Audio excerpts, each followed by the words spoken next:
Good evening, everyone. I'd like to welcome you to the regular meeting of the Swanton Village Board of Trustees for Monday, December 13th, 2021. We have a busy agenda this evening, so I'd like to ask you to please stand. We'll start with our Pledge of Allegiance to the flag. I pledge allegiance to the flag of the United States of America and to the republic for which it stands, one nation, under God, indivisible, with liberty and justice for all. Thank you.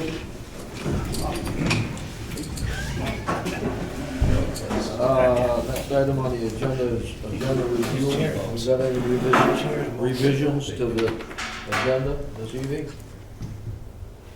I guess not. No, sir. Okay, good. Item number 4, public comment. Anybody want to say anything before we get started? The board or the audience? No, that's good. Okay. Item number 5, approve and accept the minutes from our Monday, November 22nd, 2021 meeting.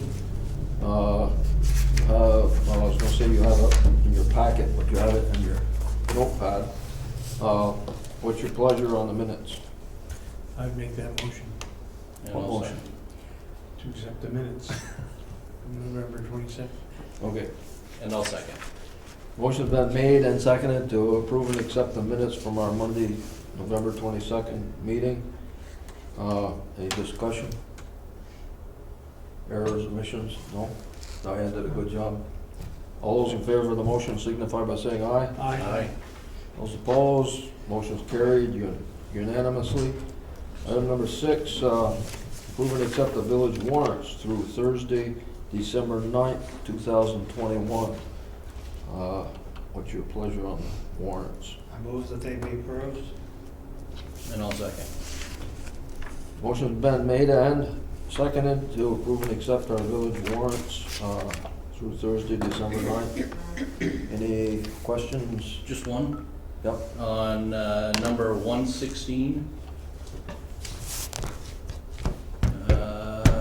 84165 Champlain Divers. Those are the people we had inspecting the, I think it was the clear wells and the reservoir. And they cleaned the reservoir. They did. Cool. That was it. Remember years ago, we used to drain everything? Yep. Now we can get a diver in there and they vector everything out. Oh, good. So it doesn't disrupt anything. Good. Okay, any more questions? No. We got a, We got a parade? yeah, it's for that young gentleman at MVU that died. Oh, They're yeah. doing the tractor parade right now. Why? Got quite a few. All right, well, Too bad about that. Yeah. Not by.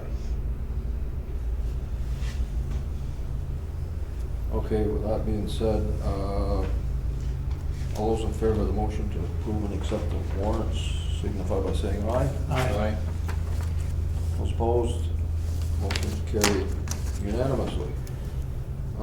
Next item on our agenda, Mr. Ken Sanamore is going to tell us about the automatic metering system that we're proposing. Yes. And I, Welcome to Swanton, Ken.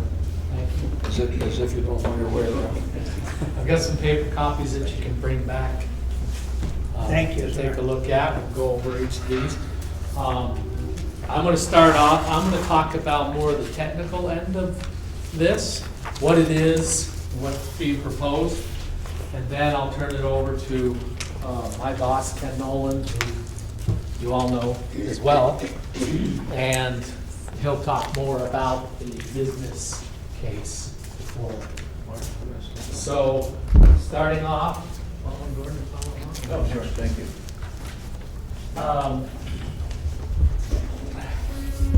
So, essentially looking at the table of contents sheet here that I have, this is mainly meant to show the type of effort that's gone into this. It's a 3+ year effort at this point. we had hired Jackie Lemmerhurt, with Jackie Lemmerhurt Consulting back in the fall of 2019. So 3+ years. Then we're gonna get a little bit into what is AMI, the automated metering infrastructure, fixed network around your service territory. And the Eclair One software, discuss cybersecurity at a very high level, but know that there is more background behind that if you want to know more. And then we'll talk more with Ken Nolan, talking about the benefits and some of the needs that we see coming down the road for this. So looking at the next slide, we see the 3+ year effort. 2018 actually was the contract signing. We held initial education meetings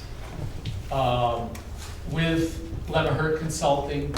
We did a visit to each of the sites. Those started in 2018, continued in 2019 with readiness assessments, essentially looking at the terrain, what your current meters are out in the field now. We discussed that with a wide range of people, all the way from the general manager to Lynn and her role as the controller, and Al Mosier with his work that he does with just about everything. So a lot of people were involved in those initial readiness assessments.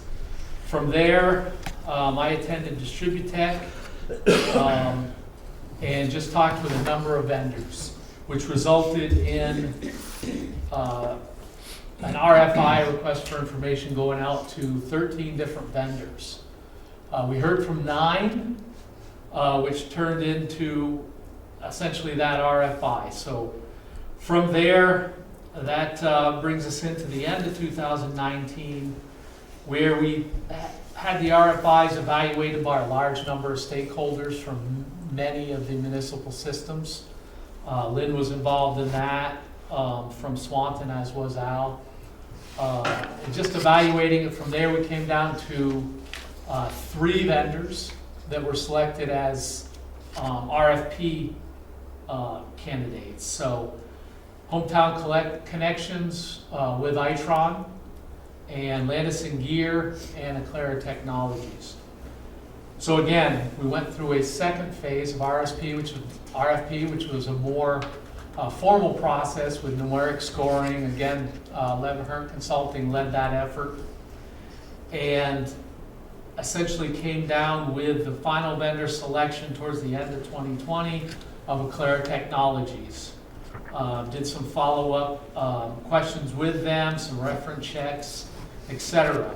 Since then, moving into 2021, we've been involved in discussing contract language, contract terms, looking at the multi-tenant model that allows one platform with all the municipals, saving some money by sharing that one central platform. We'll get into that a little bit more. While all of that was going on with the contract information, we were conducting some cost-benefit analyses and cash flow analysis, again, with Lemmerhurt Consulting. So they produced those documents for us, and the executive summary of that is in your packet, so you can look at that after, or we can discuss it during the meeting too if you have any questions regarding it. So the next page essentially gives us a picture of what the RF technology is in a nutshell. On the left-hand side, you've got the electric meters with their built-in radios.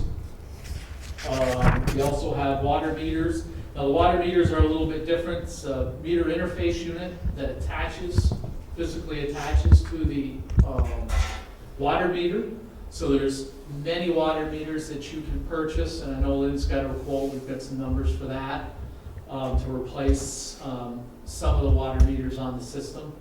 The electric meter, currently we're limited to Eclair's meter, which is the old GE meter. So a very good meter, and I know Al Mosier was satisfied with it, so that was a big plus for me because he's done a lot of work with a lot of different vendors. So that was a comfort. That's connected to a 400 megahertz point-to-point radio connection to the Eclair RF DCUs. You see the 207 there, that's for Vepsa Systems as a whole. Swanton will have 15 of those spread throughout the system. We'll take a deeper dive into that here in a moment. From there, it's connected via backhaul networking to a Microsoft Azure-based platform, which is the Eclair One software that controls all of the network, all of the meters, all of the reads coming back. So again, we'll do a little bit deeper dive here into that in a few moments. So that's the picture in a nutshell. The next page is a picture of where the DCU locations are spread out around the system. So you can think of the DCUs as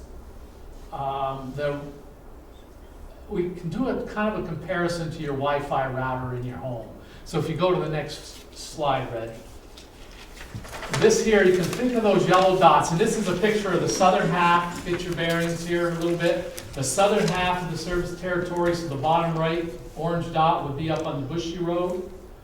Then the one to the left, I believe, is on County Road, then Middle Road, going left to there, west, and then on the lake shore, on McQuam Shore Road. Essentially, that's where the water sewer plant is. So we're going to leverage some resources there, maybe get some Ethernet over the fiber for the backhaul there.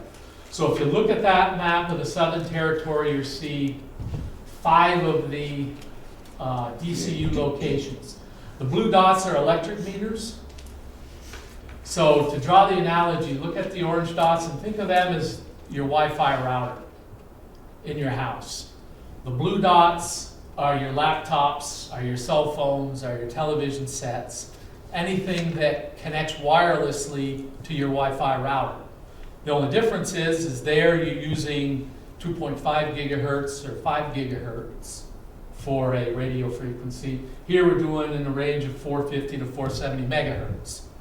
So different technology, but the same analogy can be drawn. The blue dots are going to talk to the orange dots. They're going to connect to the backhaul, which could either be a Comcast internet connection, a consolidated internet connection, or in the case of Swanton, where you have some fiber run to a couple locations, we can leverage Velco fiber or Swanton owns fiber to do that backhaul. So that's the analogy. You can kind of paint a picture here as it's just a big network throughout your service territory. Do all the water meters need to have their own antenna, or do they mesh off each other? They do not mesh off from you. That's one of the differences with a true mesh system, which typically operates in the 200 megahertz range, is that you don't hop to hop from meters. So you don't go from blue dot to blue dot, Everything's a radio connection back to the DCU. Okay. So we're not reliant on multiple meters being set up down a circuit, which helps in the deployment phase. Once the deployment phase is done, it really doesn't matter a whole lot, because in a 200 megahertz system, there's multiple redundancy options to get through those. But here, it's a radio connection back to the Eclair DCUs. The water meters aren't pictured on the maps because we only had electric data at the time, locations, but as you know, they're co-located with electric. Yeah. So we feel like everywhere we've got a water, we've got electric, so we've got the propagation study is a good case of where these DCUs have to be located. And you said that we're only gonna have 15, and is that based on the 400 megahertz? Partly, yes. The 400 megahertz is a stronger signal, so we don't have to have as many as you might need to have if you're using 200. The other benefit of the 400 range is it's an FCC licensed band. So you've got some protection for frequency interference. If something's interfering with that, we have a recourse to go back to the FCC and say, look, you granted this license for this purpose, and that gives us some protection that the 200 megahertz systems don't have. So that's another reason why you've got to go from meter to meter and then eventually to a router like these orange dots are depicting. So you need to be closer together, the power is a little bit less, and also you've got that interference potential. So you've got to get a little bit closer together. So that's what the fixed network looks like on the southern half, and of course we've got the village and the territory up in Highgate Springs and over in the Highgate Center as well. And there are a few others. If you're interested where those are located, I can certainly fill those in. Where I'm obviously living here,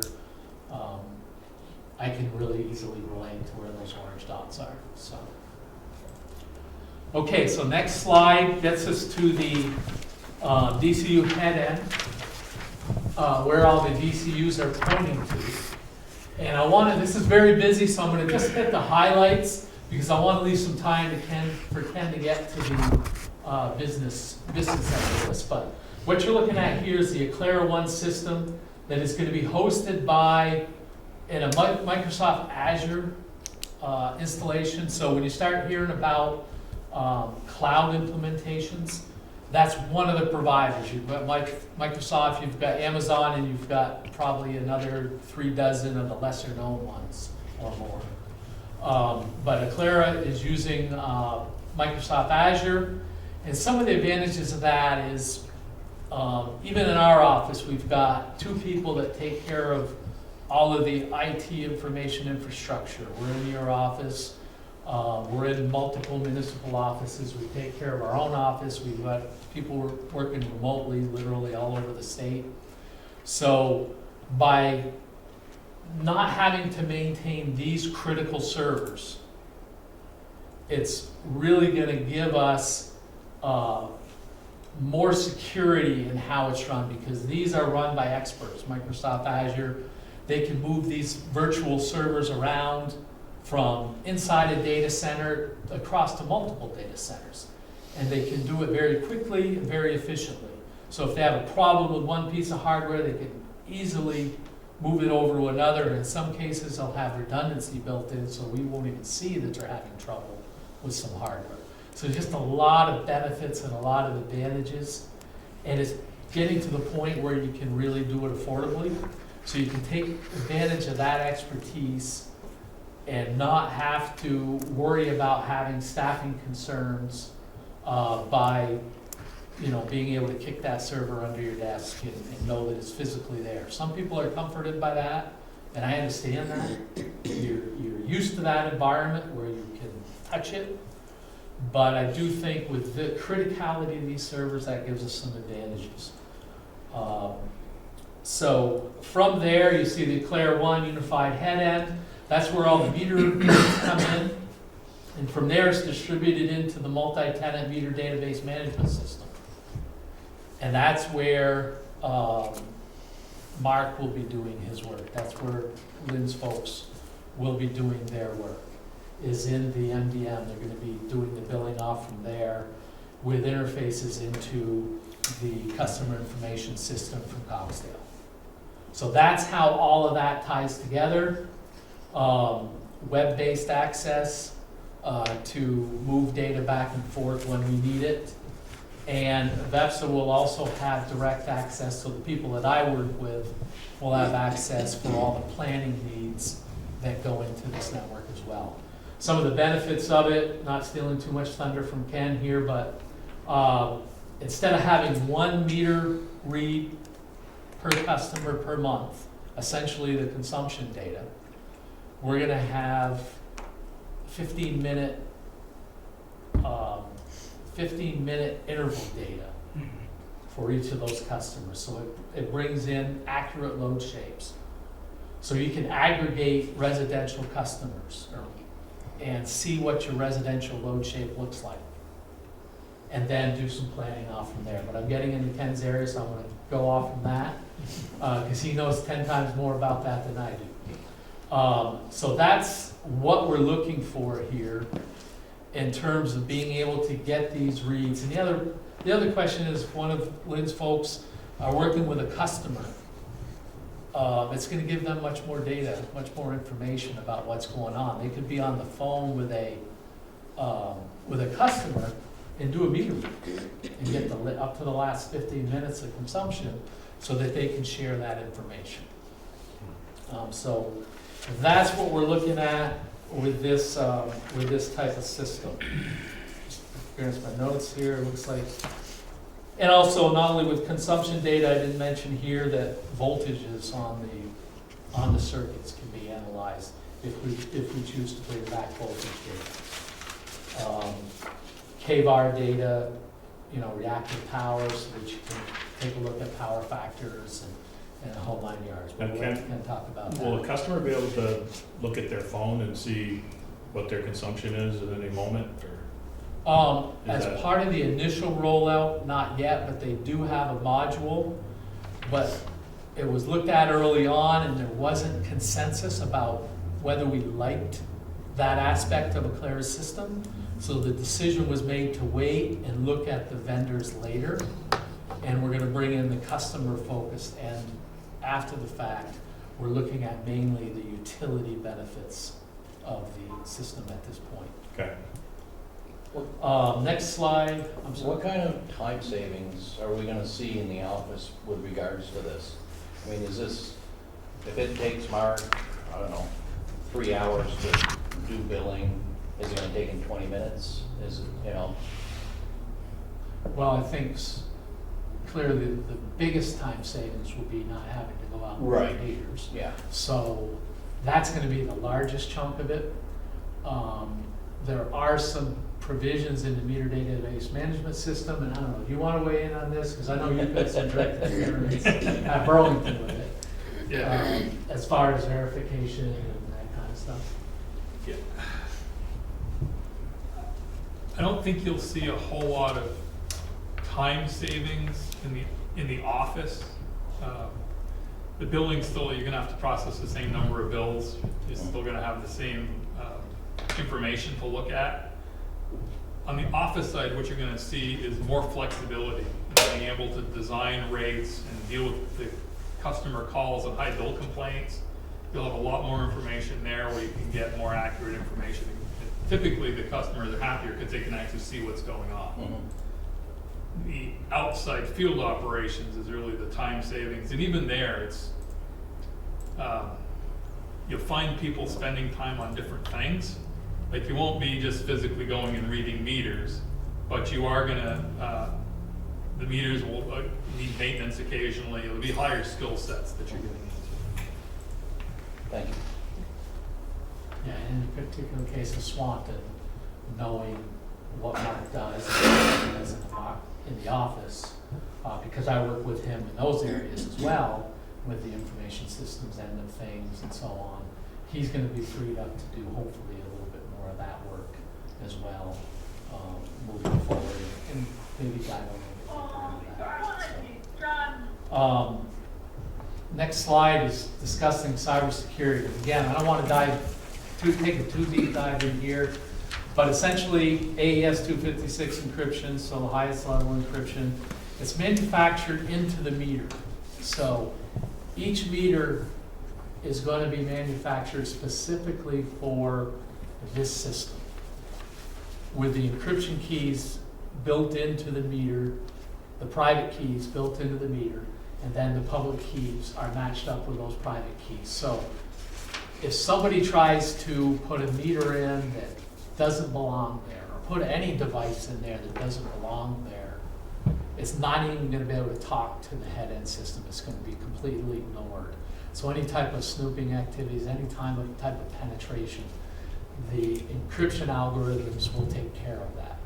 And Aclara's gone a long ways in implementing their security. It's not only Aclara, it's all the vendors have really focused on this area because of the importance of it, number one, and the scrutiny that it's had over the last 5 years. It's not going away, it's only getting worse. So there is that focus on it. So the device registration record is embedded into the Eclair One software. So there's got to be a handshaking going on between the public keys and the private keys between those two pieces of equipment. So very difficult to penetrate into. And it goes in to talk about the ethics for authentication and encryption with the keys. Physical security, each of the DCUs is locked. It's got tamper alarms, so anybody monitoring the head-end system will know if somebody opens up the door on the DCU. So there are some security parameters there. Tamper alarms on the meters, so if anybody wants to tamper with their meter for any reason, we're gonna get an alarm versus the, mechanical meters that certainly don't do that. So then, a little bit of discussion on backups, patching, et cetera, that's happening at the head end. So you can look through that, and if you have any more questions, certainly get in touch with me. A little bit of the cybersecurity. Second part here is, what is VEPSA doing on our networks and therefore your networks to help with this? There's user awareness training that Swanton's participating in with us. So there's anti-phishing measures. We send test emails from a vendor that are quote-unquote fake phishing emails to get them used to looking at, get all of us used to looking at how people try to penetrate into the system with emails. We've all seen them, we all react to them, ignore them, for the most part, hopefully. Although some of them are very good. So, then we've got the electronic security perimeter firewalling, intrusion detection prevention on all perimeter networks. Multi-factor remote access, so when we do work from away from the office here, when they connect in, they're challenged back with a second form of authentication that they have to provide. So that helps with security from somebody working from the outside. Backups on-site and off-network. Most of that, in Swanton's case, is taken care of in-house here. But also there's a remote automation patching program that we use. So we're constantly patching machines here in Swanton. We do that for a number of the municipal systems that choose to provide that. So essentially, we're patching on a very regular basis to talk about remediating those vulnerabilities that you read about. The latest one, there's one in the news right now with some 4J's stuff that doesn't really affect you unless Cogsdale is using it, which I'm not sure they are. But so anyway, we're patching for stuff like that all the time. Getting into the costs. Next page. Did I give you the right copy? There it is. Okay. So 1 year upfront cost, $858,000 for the Eclair system. That's the DCUs, that's the meters, that's the electric meters. That's all of the labor and services to implement the hosted system, the Eclair One software system in the Azure cloud. So that's the number for that. That's what Eclair, both hardware and services, are going to be providing as far as the installation. Some of the non-Eclair project costs that we've had estimates for: meter installation costs, and essentially a hard cost if you hire contractors to come in and install meters around the system, or in the case of talking with Dwayne, I think that's going to be done internally. So this number reflects essentially a hard cost or a soft cost of what it's costing to have them do it rather than doing whatever else they could be doing. So it's based roughly on a market price of around $35 a meter, $25 to $35 a meter. I can't remember exactly what that figure was, but And then CIS vendor installation costs, or interface costs, that's based on a fairly good quote, I think, from Cogsdale of roughly 70,000. Empower vendor interface costs, reading across here, and service entrance updates if there is some type of claims filed. And then contingency is still rather large. That'll be chiseled down as we get a final contract with Clara, and those costs are known. And we know a little bit about what this is, and I see that my copy doesn't have the meter replacement in it, and it was supposed to. And I think that was somewhere around 480,000. 496. Okay, the one on there, that's okay. All right, so, yeah, I'm actually reading, yeah, the wrong cost, I'm sorry, 811. I'm taking an old copy, so I apologize. The one on the screen and the one in your packets is the correct copy. I'm looking at a slightly older one. So 496, so total cost, year one of installation all in, we're estimating about 1.7 million.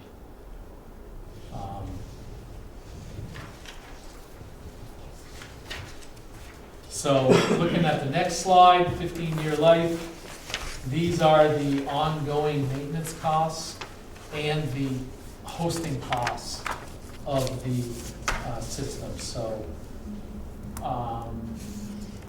the numbers, I guess, speak for themselves. It's limited to a 3% cap, and the first 3 years are static, and then up to a 3% increase in years after that. And again, we're looking at a 15-year life for the system. Maybe a little bit longer, maybe shorter. Some of the meters may have to be replaced out. It's not like the analog meters that have been in service for years. But the benefit of that is they're going to be more maintained, or better maintained, and kept up to speed. So the next thing in your packet, you'll see the AMI business case, the executive summary. We'll let you read through that, but Ken's talk is going to dovetail into that. So I will turn it over to Ken to talk about some of the analytics benefits, advance rates, and regulatory requirements. Vicki, you just tell a little bit about the company. Where are they from? Where are their products? I've never heard of them before. Okay. Aclara Technologies, their AMI division is headquartered in St. Louis, Missouri. Their metering shop for all the research and development is the OGE facility in Somersworth, New Hampshire. The meters are manufactured in Mexico as of about 5 years ago. So as globalization kicked in, Clara did the same thing, and they're manufacturing their meters outside of the borders. And how long have you been in business?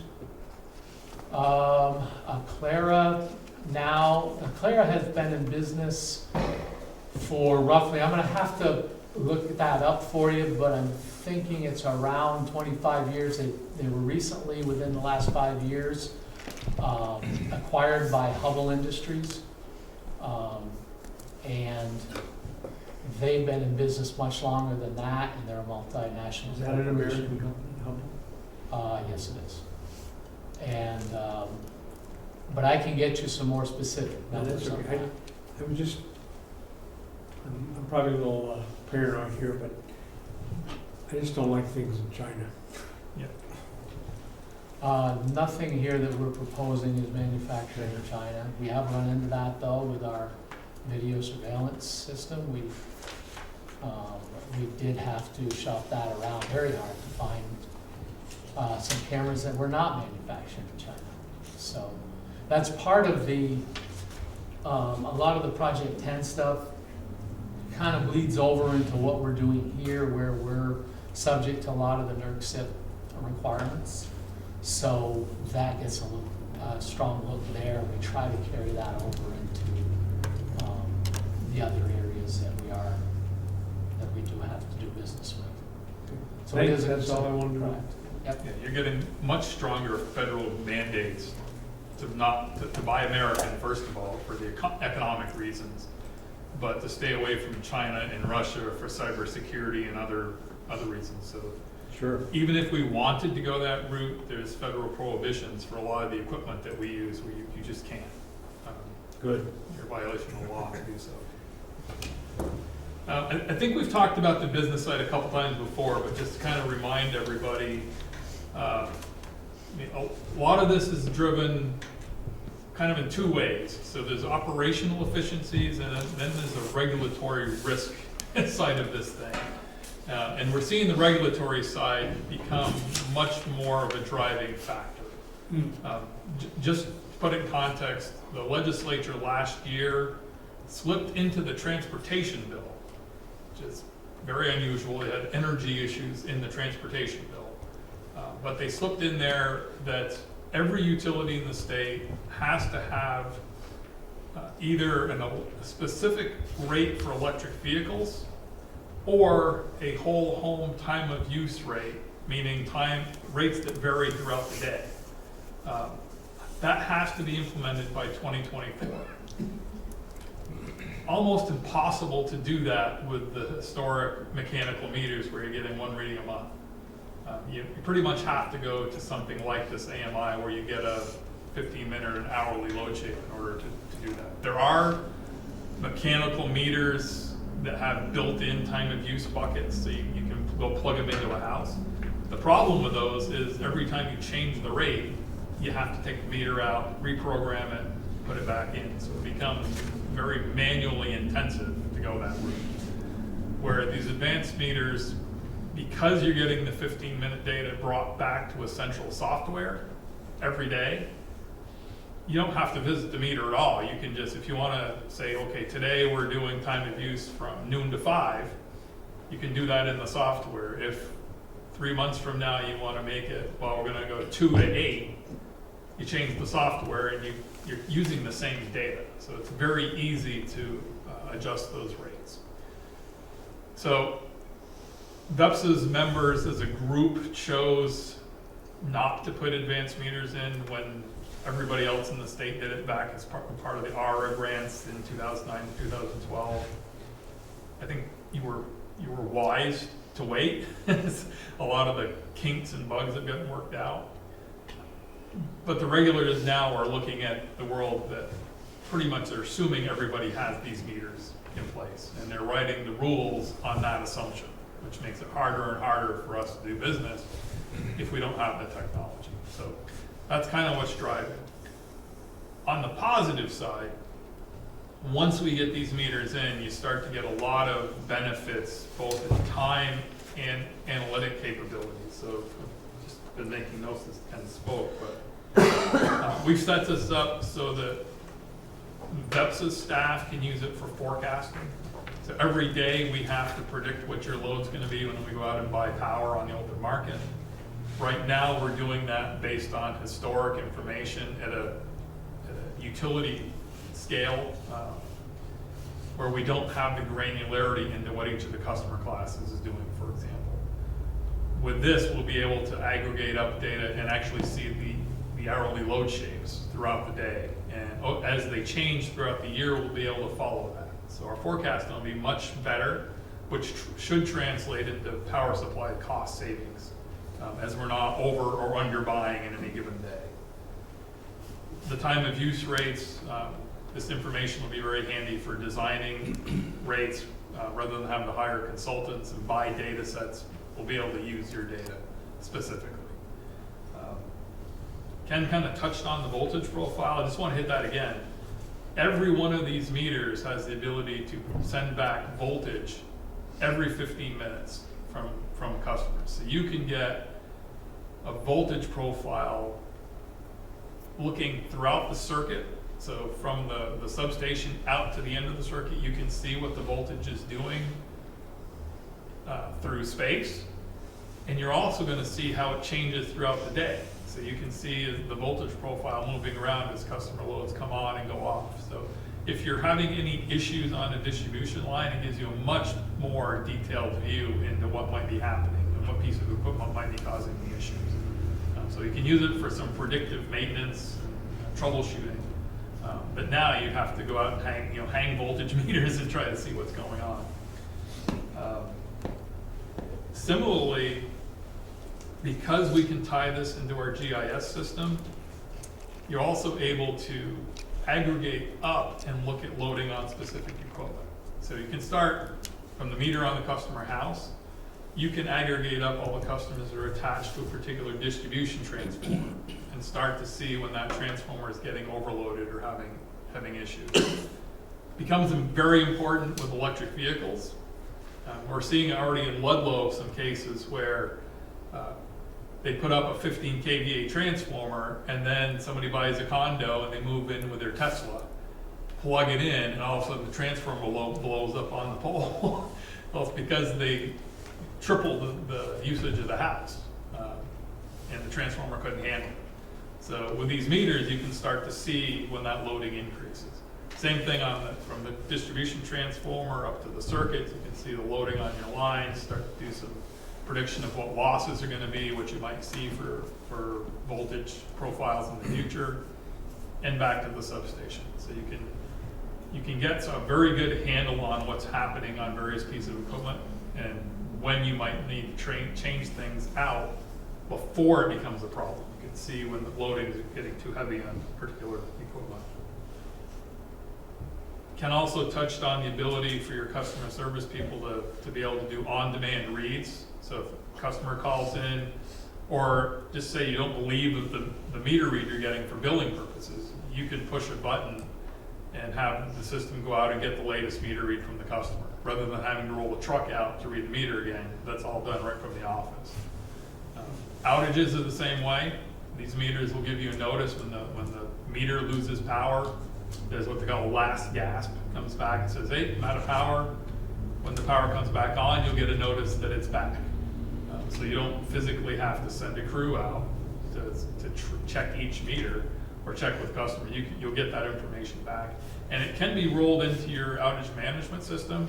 And some utilities actually use the AMI as kind of a cheaper version of an outage management system, because you can, based on which meters are giving you the outage notice, you can start to predict where the problem is.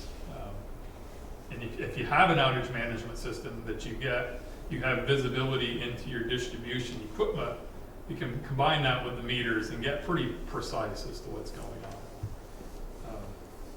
Not something that's easy to do today. From our side, it also helps with net metering. Lynn probably knows this more than anybody else, but we're constantly asking all of our members for the latest net metering information. The state wants all kinds of reporting on it. We're trying to track what's going on with new installations. Well, every one of those net metering installations has a separate meter. So this gives VEPSA an ability to go into the MDM, the meter data management system, and gather that net metering information without having to bother your staff, which gets the freeing up time for folks here talking about. The Tamper issue, these meters are set up so that if anyone pulls the meter off the house, whether that's an electrician or the homeowner or anybody, it immediately sends a notice back. So mechanical ones, people can take it out, they can bypass it, flip it over. You won't find it until you go and read the meter or realize you have an issue and go look at it. Here, the minute it's taken out of the socket, we'll know it's done, and the staff here can, they have to go out and take a look at it. So there's all kinds of analytics that come with this technology once you get it installed. We're just, this list, I say, is even just scratching the surface. Once you get it in and you get it connected into your other systems, then what we typically find is there's all kinds of secondary questions that get asked. And the customer side, as Ken said, is something coming in the future. But if individual utilities want to do a customer portal where people can actually log in and see their usage throughout the day, that's a possibility that can happen here as well. How does this affect all this remote generation? An individual farm, whatever, they put a bunch of solar on their roof. If I'm understanding how it works today, that all that electricity is metered and goes back to the grid, and they get credit for it at some point, right? Correct. How does this system intermix with that? Does it even bother? I don't think it affects it at all. It allows you to have much more precise information on when that generation is actually working. So right now you're getting, don't want to get this too complicated, but right now you're getting one reading a month on that generation. So all you know is the solar on a house roof produced 400 kilowatt hours, for example. And the customer gets a credit based on what they produce. Once you put this equipment in, you'll be able to know, well, that generator produced 400 kilowatt hours, but most of it happened between 8 and 12 in the morning, as an example. You can then start to look at when the generation is hitting your system and determine whether the generation you have is actually helping or hurting. And with that information, you can adjust your rates and the credit you want to pay the customer to compensate them for what they're actually providing. So right now, we're having to do some averaging across everything, but we'll be able to look much more deeply into which generators are actually helping the system, which are actually hurting the system, and start to design rates that take that into account. Is anybody out there using the electricity that they're generating directly and only buying what the excess of what they need, or is it only has to be, it must be generated, put back in the system, and you're giving credit for it? Tough question. There are people who, it really has to do with how the generation's wired into your house or your business. Exactly. But do they have a choice?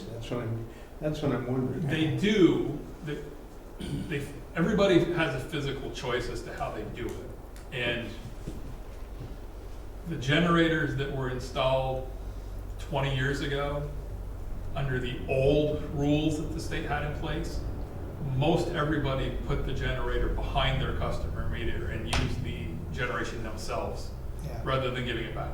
Yeah. What's happened is the way the state rules are set up, you're financially much better off to set it up beside your house meter and put it back onto the grid and not use it yourself. You get paid more by doing that. Yeah. So everybody's, I'm kind of looking out for the company, yeah. you know, instead of, I mean, the individual is important as well, but it just seems like it's a little unfair to providers of electricity to have to pay for electricity that went nowhere. My way of putting it. Yeah, well, we've been fighting that for 10 years now.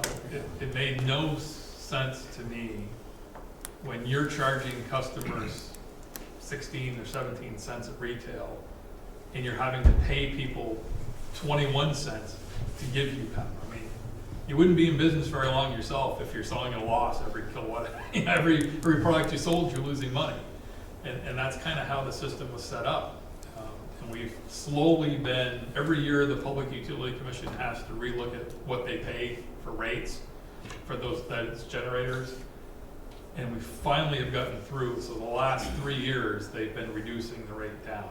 So it's getting in the range of people are getting paid the value of what they're producing. But for a long time, they were getting paid way in excess of what they should have been. Yeah, I saw that too. One other quick question. Somebody buys a generator. The power goes out, their remote generator kicks in. Does that affect this system at all? Does it measure anything? Does it know what's going on? It wouldn't affect, just you're completely disconnected from it, so. Yeah. You have to be. Yeah, the way the generator's set up, it's gotta feed just the house, not feed back Yeah. up. But then it knows when power comes back and Switches off. then all of your equipment It'll goes switch back. back and forth. Okay. Otherwise, you could electrocute your line. Yeah. There's, A they have to separate have a question. transfer switch or forget the other, there's a manual box you can put into your breaker panel that lets you just do the generator or utility power. that has to be in place, or or the generator is not up to code. Yeah. As far as the metering, I mean, the meter is gonna send a signal back when the utility stops providing power, Yeah, and it will send a signal back when the utility provides power again. It doesn't know anything about generation on the backside. Thanks. Ken, can I ask you a quick question? Yeah. Yeah, brought up a nice little interesting point about electric vehicles. What is that average per house when you have an electric vehicle as far as load? Depends on what you buy, because different cars use much different amounts. How far you're traveling and all that? But Yeah. as an average, is it double, triple, quadruple household? What you hear, I mean, right now, and the manufacturers are constantly trying to put bigger batteries in the car to get longer range, so Yeah. the number keeps going up. Sure. But the average you hear most often today is, if you buy an electric vehicle, it will double the usage of your home. A Okay. typical home will see its usage double, both from a kilowatt hour standpoint and from a maximum capacity standpoint. So a typical house with normal appliances would run 4 to 5 kW peak load. You see that go to like 10 if you buy an electric vehicle. So it's a little more than double. So if 50% of the owners in the next 10 years, or 50% of the ratepayers have electric vehicles in the next 10 years, can the grid handle that? Kind of output, or even double? It's a very good question. But you're gonna find, this is a huge debate going on around the state right now, but what everybody's expecting is you'll see very localized, like distribution transformer level impacts first, Yeah. and then it'll slowly move its way up the system as lines have to be upgraded and things like that. What we're finding, and Ludlow is a great case study here, because with Okemo Mountain in the ski area, they see a lot of people from Hartford and New York City drive up with their electric vehicles. Yeah. It tends to be clusters. So if you've got 4 or 5 houses that are sharing one distribution transformer, and all of a sudden the neighborhood decides, hey, we're gonna buy electric vehicles, then you could see real problems on a particular neighborhood or a particular transformer. Right. Um, So the hidden cost is rebuilding the grid to our all local utilities. Over the long haul, it's gonna be a lot of money into rebuilding the grid, and the question is, really, how fast are we gonna transfer to electric vehicles, and where does it start? We're seeing a lot of sales in like the Champlain Valley. Swanton's get a little bit, Burlington, South Burlington, Williston, that area, they're seeing pretty big uptake right now. The Northeast Kingdom, not so much. They come out with a truck, like a Yeah. Rivian or something that Yeah. people can actually afford. Yeah. I think that changes pretty quickly. Yeah, I know, there's a couple of outfits that are looking at that right now, running logging trucks to all electric, but they're gonna do a diesel electric. So it's not gonna be like a charging off the grid type scenario, more like a freight train type of system. But if they're gonna charge 18 wheelers off the grid, the distribution center, Oh, yeah.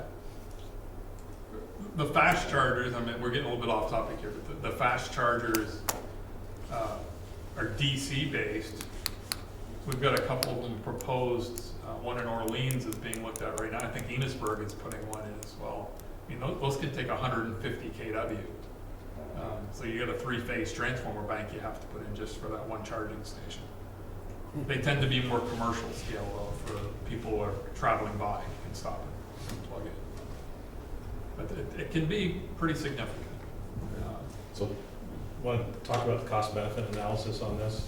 What's the return on investment? So,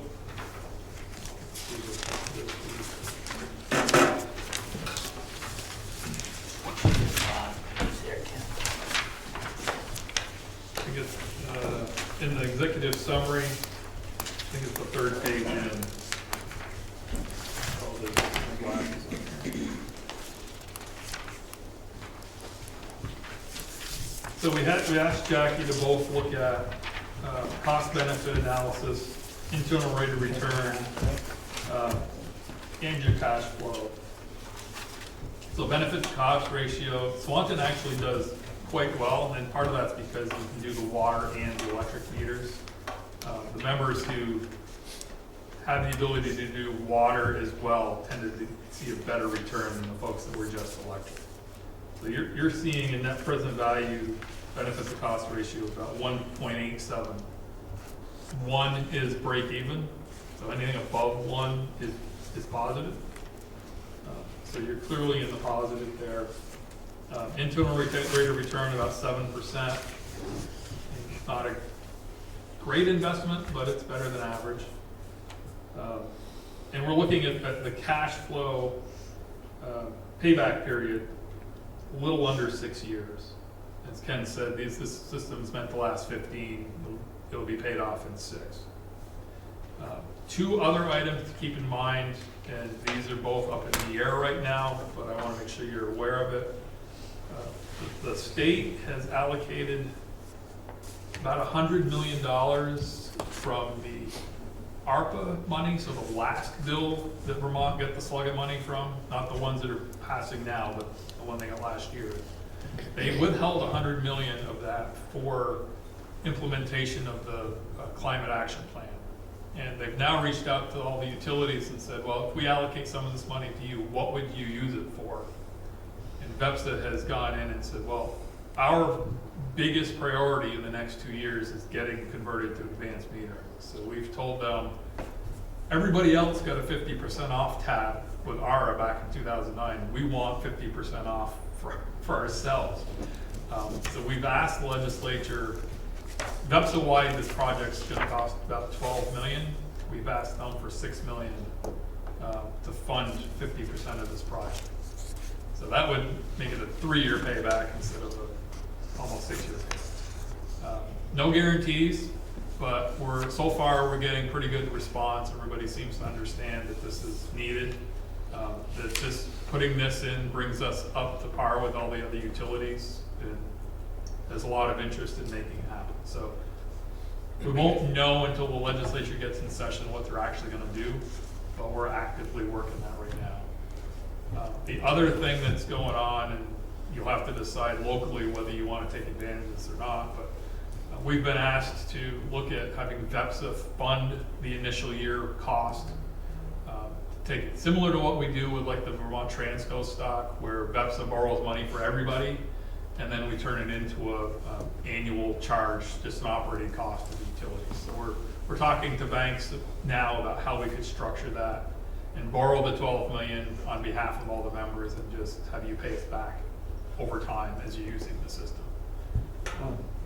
Got a pretty good reaction there as well. On that financing subject, I have to ask Lynn, in this case, for either the water or the other meter, would we have to bond?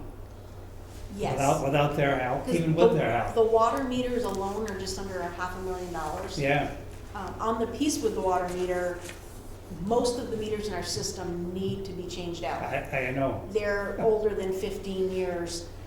So that piece was needed even without this. If we had newer meters, we would have just had to buy the little module basically that attaches onto the meters. So we're definitely gonna have to go out for the water. That we have to put on the warning for That's the what I annual thought. meeting.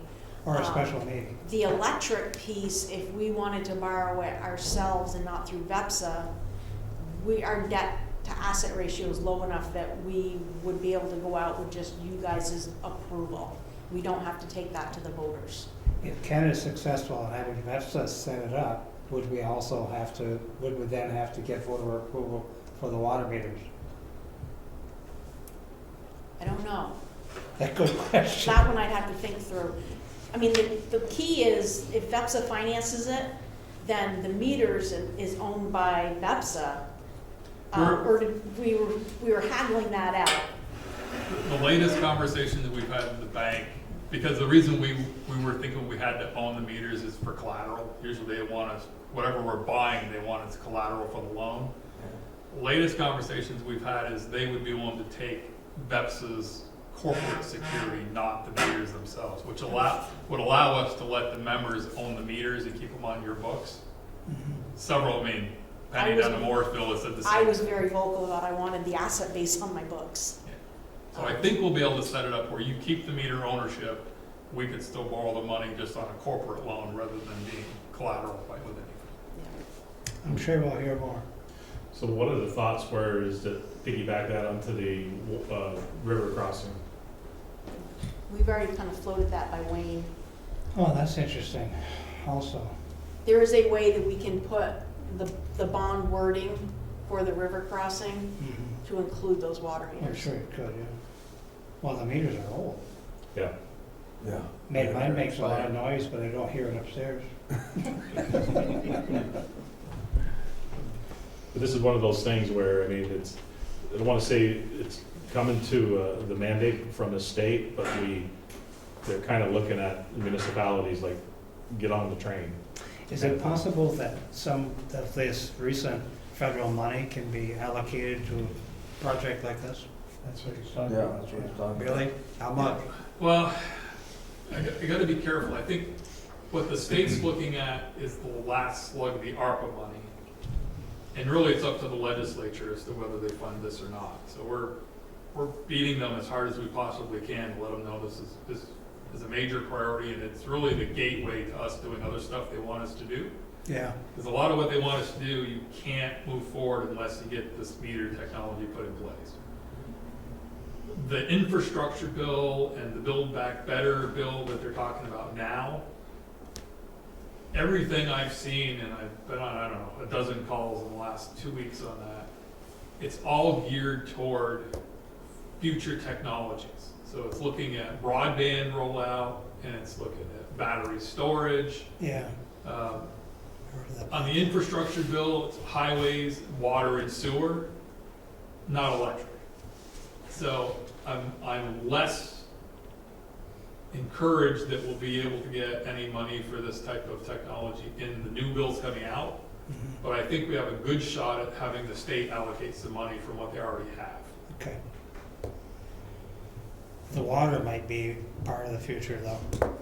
Yeah, on the water side, you Yeah. definitely, I mean, they're putting a lot of money there, so you may be able to pay for the water meters and, Yeah. somehow linking in with that. There's a lot happening. There are towns that I know are struggling to find ways to spend the ARPA money they got last year. And they're just, I see. because if you're a town that doesn't have your own water or sewer department, What do you do? you're really limited on what you can use it for. Story for another day. Yeah. They've got a problem. Is that all you had, Ken, or? That's it, Ken? unless other questions. Does you guys have any more questions? No? No, very Not right interesting. now. Yeah, so. You changed the Time frame. minds of an old fire. Next year or two? Timeframe is sooner rather than later. We've got the attorneys working up the contracts right now. So the contract between DEPSA and Aclara to buy the system for everybody. And then there'll be contracts between us and each of the member utilities to go forward. We're lining this up. Ideally, we would have 3 utilities starting to install next year in the spring. And in order to get that to happen, the contracts would have to be started to be signed in the next couple of months, get the financing lined up and all of that. So this is moving fairly quickly. As Ken said, it's been 3 years in the making, but now we're in that kind of build the snowball phase where things are starting to move. Shovel ready. Yep. There's a lot of work in the background between Ken and the team and our general manager, Ken Olin too, and with Lynn and Al and all of those folks that were in the initial analysis, so yeah, kudos to you guys too for this. Because I know years ago when I first got here, I was looking at automated systems and, they'd send you away to go to these speed dating meetings and stuff, I think you went to a couple of them too, Ken, where these vendors would come in and start teaching to you, and the more I found out, the more I knew I can't do this, or we can't do this alone. We've got to do this in unison with BEPSA and the other municipalities, so thank you for the efforts on this. The key is the payback period. 1.5 years, we start to see a positive cash flow. You know, and then if we can get those funds, 3 years ROI on that. Looking good. Have you voted to do this already, just figuring out how to fund it, or you're still deciding We're still deciding. still if you're going to go forward? Yeah. We are one of the 3 to initially kick this off though, too. So, I think right now the presumption is Swanton will move forward. The question is really, how do you structure the financing? I mean, the trustees can always say no, but right now we're moving forward on the presumption you guys are gonna do it. And really the question is, you know, how do you structure the financing so that it works the best? So the new meters that we're proposing to get for the water will be, the new electrical system will take to those? You'll be able to use those if we decide? Yeah. I mean, it's a separate system, but your proposal says, water and electric. Yeah. But if we put the meters that we're gonna put in for the water will be, compatible with this system? Yes, the water meters are actually easier because there's more manufacturers. Right. We'll be able to stay with the Neptune meters like we've always used. Okay. And the MIU attaches to that. The meter interface unit attaches to the meter. Okay. And that's what they use to read them. So it's essentially a radio with some intelligence built into it Okay. to transfer the readings from the meter to the MIU up into the network. and if I understand it, that top piece is the piece that has all the moving parts in it anyway. Correct? Yeah, I'd have to get back to you on that before I commented too much. So I remember Dean showing me the meter, and I thought it was, but I could be wrong. Yeah, I'm not a water meter person. Even less than I am the electric meter person. I'm the network guy in between. Yeah. So Fair I'll enough. have to defer that question and do some research. Okay. Okay. Okay, anybody else have any more questions? I have one other question. When you're actually physically doing this, is this a year project, a 6-month project, a 3-month project? I mean, you obviously can't change them all at once. Right. There is a test phase first, and all the folks in the lane and the folks in the back shop here are fully aware of this. We had a good meeting about 6 weeks ago regarding this. So I think Swanton's in a really good position that between Dwayne and Al, there's a lot of understanding of what has to happen. So what's being proposed by Aclara is you would have a relatively small, well, very small number of meters, somewhere between 15 and 25 meters, that would be first tested in a meter testing environment. And they would get the meters to tie back into a small network, basically one DCU, all the way tracing it back so that we can prove the test of concept. Once everybody's comfortable with that, they're going to take those 25 meters and put them on locations on the system. And the same thing's going to happen. Those are going to be thoroughly tested from what they refer to as meter to cache, essentially from the meter all the way to your billing system. And once everybody from Mark to Lynn are comfortable with that, then they'll start rolling out meters in mass quantities. I see. And you always have the option of manually reading the meter until everybody's 100% comfortable. But by the time, from what I'm told by the consultant, by the time you get through that initial testing phase, you're usually very comfortable because you've tested all different forms of meters and types of meters throughout your system. Even though it's a relatively small number, it's all your different forms of meters. So your industrial customer, your residential, your commercial, and you've got a good feel for what's going to happen and how it's going to work. And you've actually tested it from start to end. And the So you're physical probably rollout, looking at- Chris, I mean, it can be very short, so some utilities hire outside consultants to come in and just change out all the meters for you. And if you took that route, it could be three or 4 weeks to change everything, once you get through the testing phase. The other extreme is you tell your lineman you're gonna be doing the meter transfer, or your meter technicians, and do it whenever you get to it. And you could spread this thing out over, a year. The Clara's gonna come in and put the DCUs up, so you've got the network overlaying the whole system. And then it's a matter of however long it takes you to pull one meter and put another one in. It can go as fast or as slow as you want it to go. Sure, okay, thank you. And one other technical question. You may have said this and I missed it. Are the water versus the electric information, they're coming in on different frequencies so you can separate them? It's not a different frequency, but it's separated in the database by the type of meter.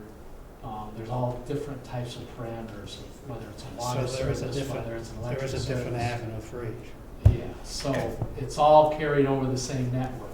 That's what I was wondering about. But it's coded differently within the database. So there is something that it sees. Yeah, and I believe in Swanton's case, from what I've heard, correct me if I'm wrong, Lynn, that I think we're looking at electric first and then rolling the water more as a second phase because of all the access difficulties and that kind of thing. I think Dwayne feels like he can get the meters installed. Once we get to the mass deployment, he can get them installed pretty quickly. Okay. That's his goal anyway.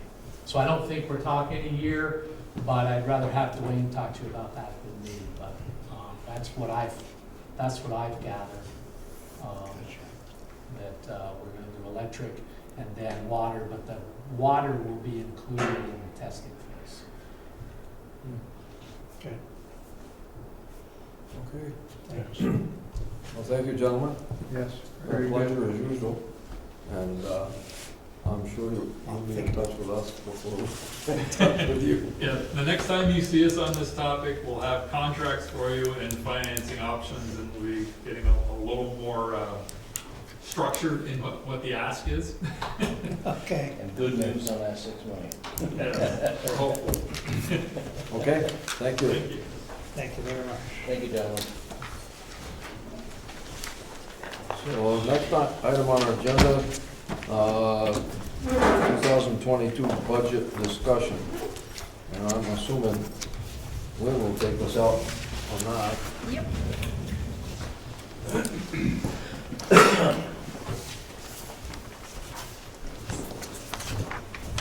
Oh my goodness, that's how we're gonna do it.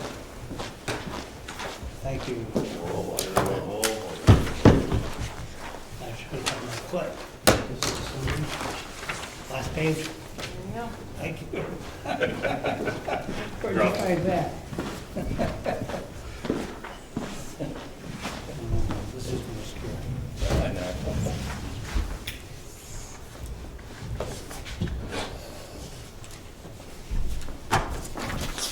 So these budgets are definitely not final by any means. I'm still fine tuning stuff. We don't have the wage numbers solid yet. We're still meeting with some of the department heads. I do have the insurances to include property, liability, workman's comp, right through health insurance. And those insurances, I have all those rates now.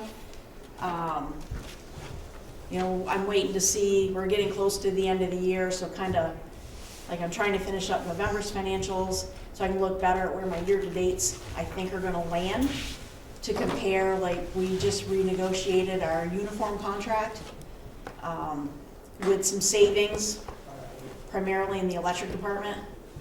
Right now, I haven't adjusted for that because we haven't seen a bill yet on that new contract.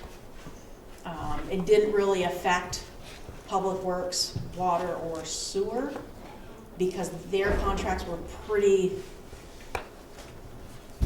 economic as it was. The electric and hydro they're required to wear FR, which is very expensive. So we redid some stuff on what were people wearing, what were they not wearing, so that number could still move.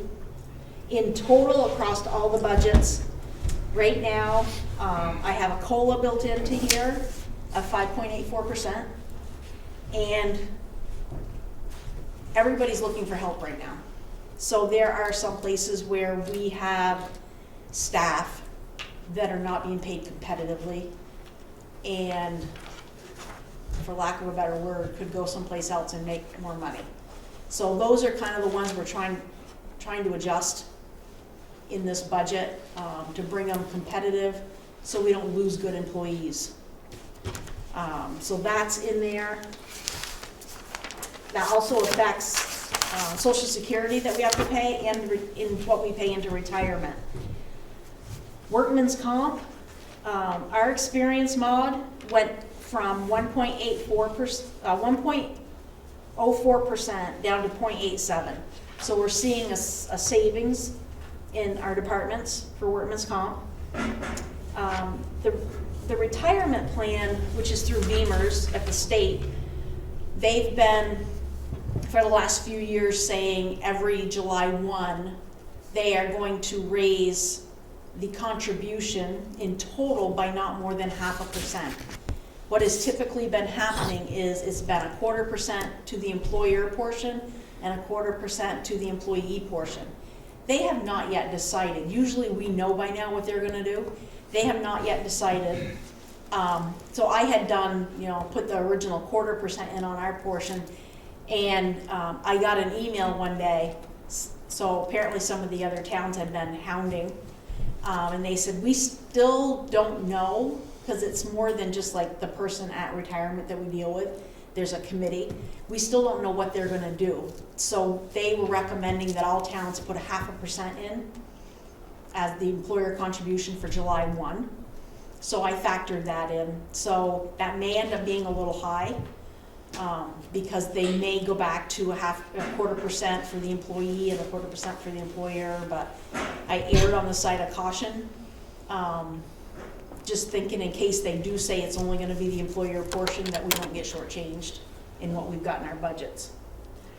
Health insurance went up 2%. I thought that was quite, that was quite manageable. On the flip side, our life and disability insurance, VLCT changed their carrier, so we saw across the board a decrease. It was a substantial amount. And that's not hugely expensive, but where we had people that we were paying like almost $33 a month for life and disability insurance, it's now $22. So over the course of a year, over 30 plus employees, it adds up. And then property and liability insurance, depending on the department, like the police department, their liability insurance went up a fair amount. Other departments, they kind of stayed status quo. Across the board, I did see property and automotive insurance go up, and I saw our boiler and machinery policy, I budgeted for an increase also. So that kind of takes you about what affected everybody.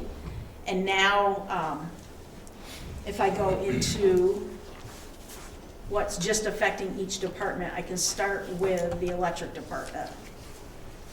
So page 1, I'm just gonna highlight the big changes. Obviously, if you guys, do a more deeper dive on your own for, and have questions, but I kind of just hit what was the big stuff. The hydro maintenance on the bottom of page 1, I'm budgeting $77,800. In that amount, and that's still subject to change a little bit. There's money in there for a generator cleaning and testing for $5,000. The big ones is a 5-year maintenance on the number 3 butterfly valve, the first of a 5-year electrical maintenance program. Those are 2 things that we do every year. So like on the electrical piece, we have 3 phases, and at the end of phase 3, the 4th year, we go back to year 1. So it's a contract, but it's a substantial amount of money. Those are, $25,000 and $22,000 a piece. We dive our intake and tail race every year. Sluiceway maintenance, We are going to be doing an infrared inspection. That's in the plant, right, on the units? Yeah, that's looking at the breaker panels and all of that stuff.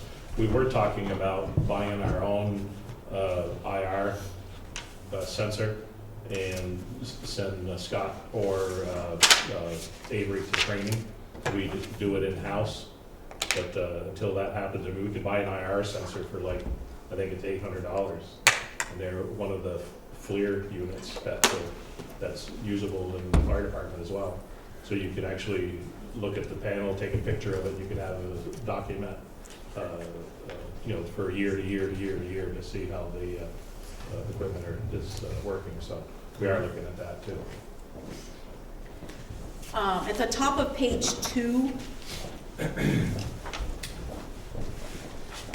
our purchase power budget. Yes. So, as you guys are aware, we had no water all summer at the hydro plant, so we will be over budget. As of year to date, we are almost $200,000 over budget.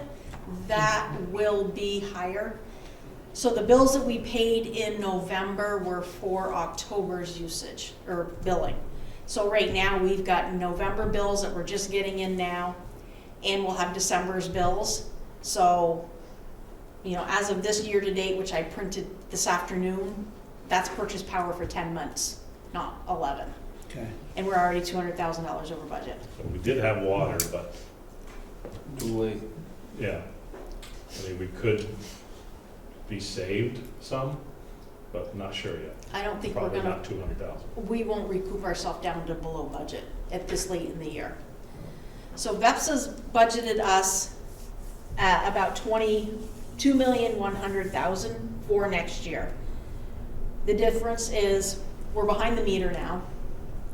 So if you remember last year when we were having budget discussions, we were gonna take a one-time hit to go behind the meter. So that's 21. So 22, we're gonna start seeing the savings for going behind the meter on the hydro plant.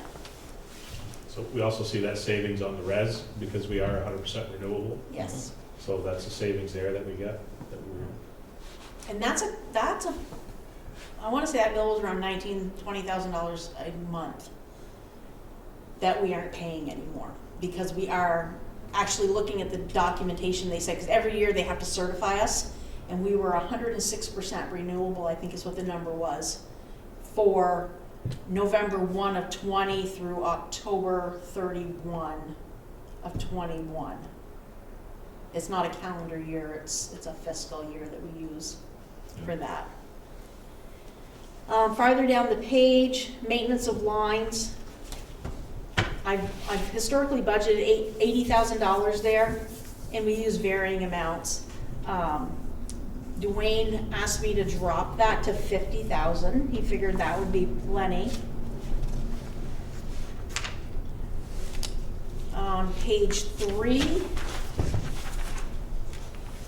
down at the bottom, which is down near, this is where like our outside services for accounting, legal, engineering, and all in our VEPSA. So our VEPSA bills are 2 parts.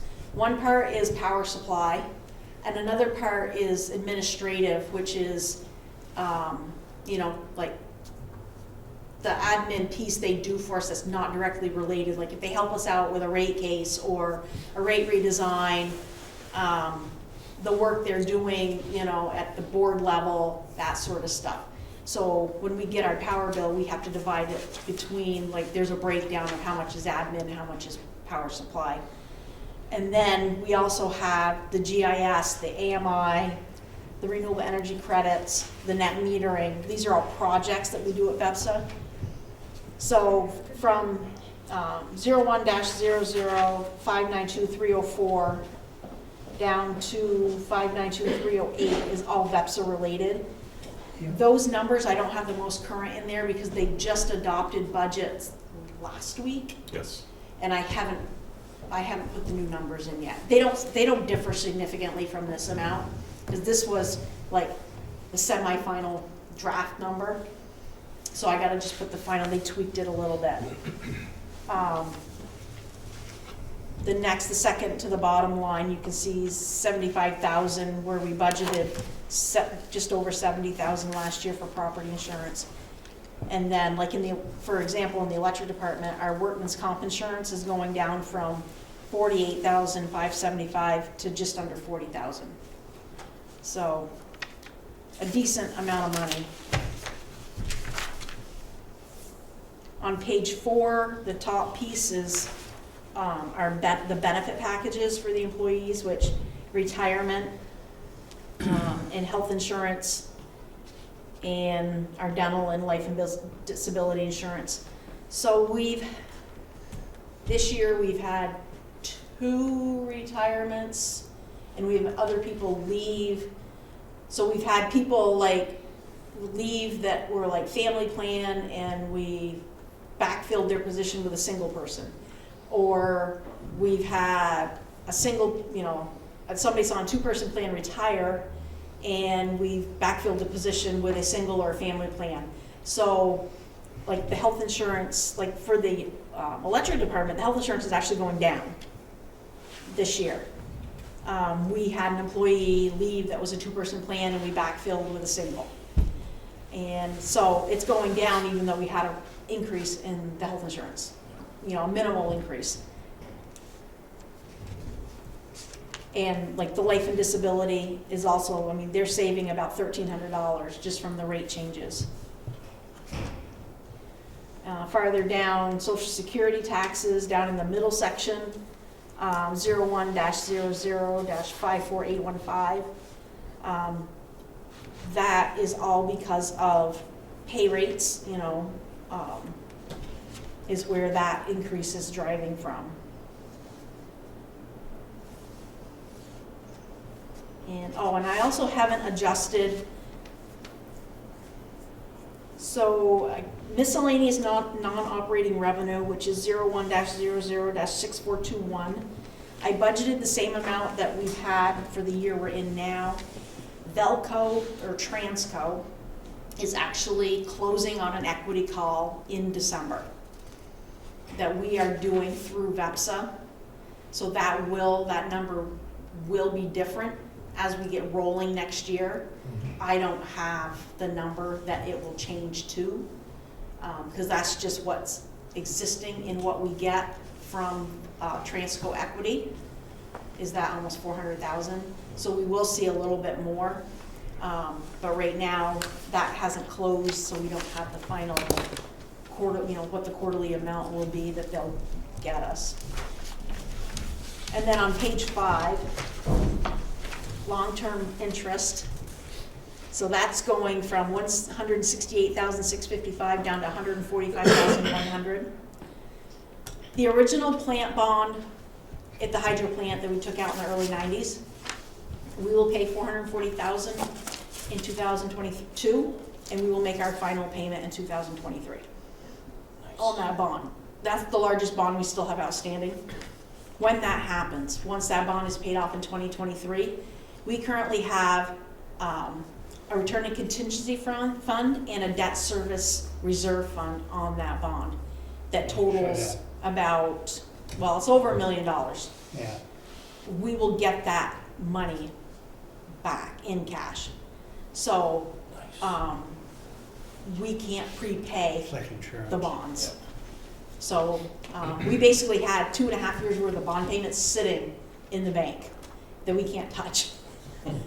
Which kind of, I was like, can't we just use it to draw? Nope. We'd have to have lawyers get involved to rewrite, and I'm like, it's not worth it. Yep. So we are seeing the light at the end of the tunnel on the hydro plant bonds. That's definitely the biggest one we have. When I got here 17 years ago, we had over $12 million outstanding on that plant. And that's the last bond that was outstanding when I got here. We still have the rubber bag, we have Unit 5, and then we have another small one that we did for some deferred maintenance up there.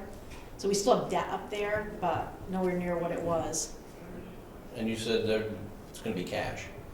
We will get those debt service reserve funds and contingency funds.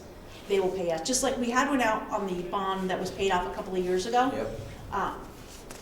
That was That's 600,000, and we got that one, after it was paid for. I had to request it.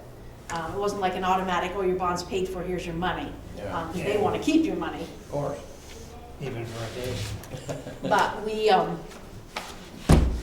we were, so, 2023, and it won't happen until like this time, because the bond payment, the principal payment is due 12/1.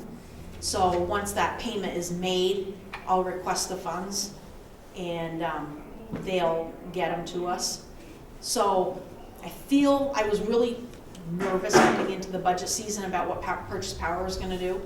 And I really thought we were probably gonna have to file for a rate case. I don't think we're gonna have to. Doesn't look like it. 2023, we'll have some cash coming. Yeah. So hopefully, but it's gonna depend on really how the power budgets look, on, what it's gonna look like. And, there's some stuff changing, like inventory has gone, Diane can attest what inventory is going through the roof. We have less inventory on our books, but a higher dollar amount right now than we haven't had this much dollars sitting on inventory in a long time, but we've got less inventory. And Dwayne's purposely like not keeping if he doesn't have to order it, he's not, just so that we don't have the inventory. But the prices are they're a lot higher than they used to be in the lead time. There's certain things we can't get right now. Yeah, transformers are like 6 months out. Streetlights, we're out. There's stuff that we're getting phone calls from customers from other utilities saying, hey, do you have any extra of this because my utility can't get it for me. So we've sold some stuff to other utility customers. So even rolls of wire? You look at the hurricane or the tornado that just went through. Yeah. You're not They're gonna get prioritize the wire down there. Mhm. You're not gonna So- get any. All these major storms that have come through, plus the supply chain issues, Yep. it's the domino effect for us. Well. Does anybody that was kind of a quick synopsis, but does anybody have questions on the electric department before I move on? Not now. Okay. Thank you. So page 6 is the water fund. So about halfway down, maintenance of reservoir, which was 0200557400. For 2021, we budgeted 11,500.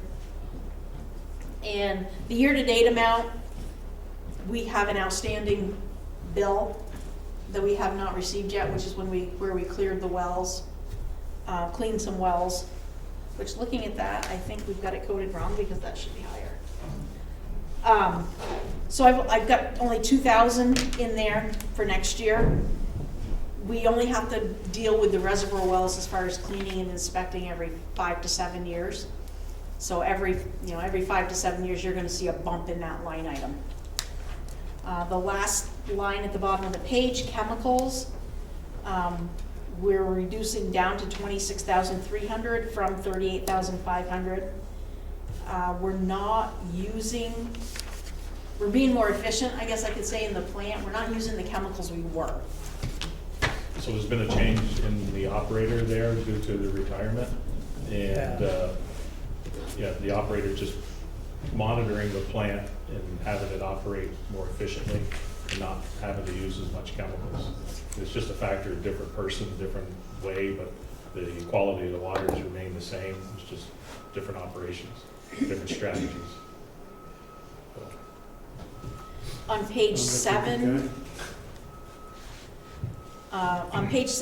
second line down, maintenance of lines. We're up a little bit in that budget to 17,800. We've got some hydrants and gate valves that we're Say that budgeting again, for this sorry. year. Hydrants and gate valves. Okay. We're hoping that some of this ARPA money will help us do those insertion valves, so we can replace the other valves that aren't operational. Yep. So one of our biggest points of consternation and concern is when you have a broken line and you can't isolate it. And you go out further and further and further, and it just becomes a nightmare. So, That's right. You have to shut off a whole bunch of people. yeah, and you just, PO a bunch of people. And so we may still PO a bunch of people, but we are gonna redo our lines and get some insertion valves in there, and then replace some of the main lines. So that will be, that's the priority. That'll help We've some got it. people in the future though. Yes, it'll help, yeah. And then we'll get them implemented into the e-maintenance program, so they'll be able to go out, exercise them in a, you know, a regular basis. I was curious how long these valves last a long time. Yeah. Yeah, the problem becomes when they're not exercised and the tuberculation builds up in the pipe, and then you can't close it. Can't turn it. Yep. Well, you can turn it somewhat. In that paving project that we had come through, a lot of the valve stems were black topped over. You don't know where they are? No, we had to go locate them, and then we had to dig out the packed in asphalt. That was all supposed to have been done ahead of time, and we were, get off on subject, but we were told it was done. And we found out it wasn't done. Same thing, Vermont Gas had the same issue. So, Somebody paid. Shocker. anyway, So at the bottom of that page is where their benefits are for, like, the workman's comp retirement, and you can see See their some- retirement's going up a little bit. Their health insurance is going up a little bit. Their health insurance took a bigger hit last year because they had an employee retire. And the health insurance in here, in the water department, isn't just our operator at the plant. It's also, when you look at our public works department, their wages, benefits, workman's comp, everything is split between the water department, sewer department, and highway department. So there's a share of Dean's crew that's feeding into these benefit numbers also. So as you get changes there, you know, and we've had some people that their spouse wasn't on our insurance, and now they've had a change in job or something, so now they're coming on our insurance. So they went from like a single to a two-person. So that's kind of affecting this budget also. That is all I have on the water department. Does anybody have questions? Doesn't look like you need a rate increase there either. I don't think. There's what? doesn't look like a rate increase there. I haven't run the numbers yet for water and sewer, but I know sewer's gonna have a rate increase. The water department might be a slight one, but we haven't raised the water rates for a few years. So I think they might have to have one. If you go to page 9, this is the sewer department.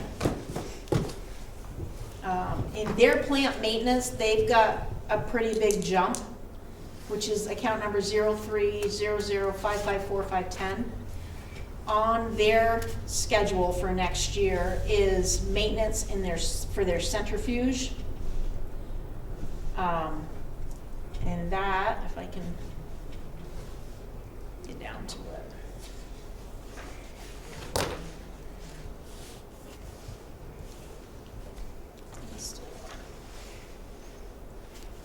The maintenance on their centrifuge is $28,000, and that we do every 3 years or Yeah, so. I think it's 3 years. So there's only one person that can do the maintenance on that, and it's torn apart and laying all over the floor, and they gotta clean it up, put it back together. That thing, I don't remember how many RPMs that spins to get the water out of the sludge, but it's, yeah, you don't want that thing let loose. No. Oh. Big too. And then at the bottom of the page, we're seeing a reduction again this year in their chemical budget. So the sewer plant we have an employee retiring out of that department at the end of the year. So these budget numbers, we promoted internally the replacement. So as our assistant operator is going to chief operator, so he's the one that did the budget numbers this year. I am sure Jim helped him at the plant, but Jason's the one that came up here and met with me. We're just not seeing the flows through the plant right now that we saw 3-4 years ago. I didn't hear you, I'm sorry. We aren't seeing the flows through the sewer plant. Yep. So On the flip side, we're not needing the chemicals So, that we were.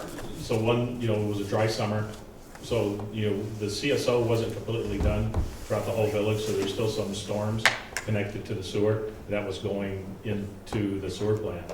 So we didn't see, and obviously rain in general will fill the lagoons as well.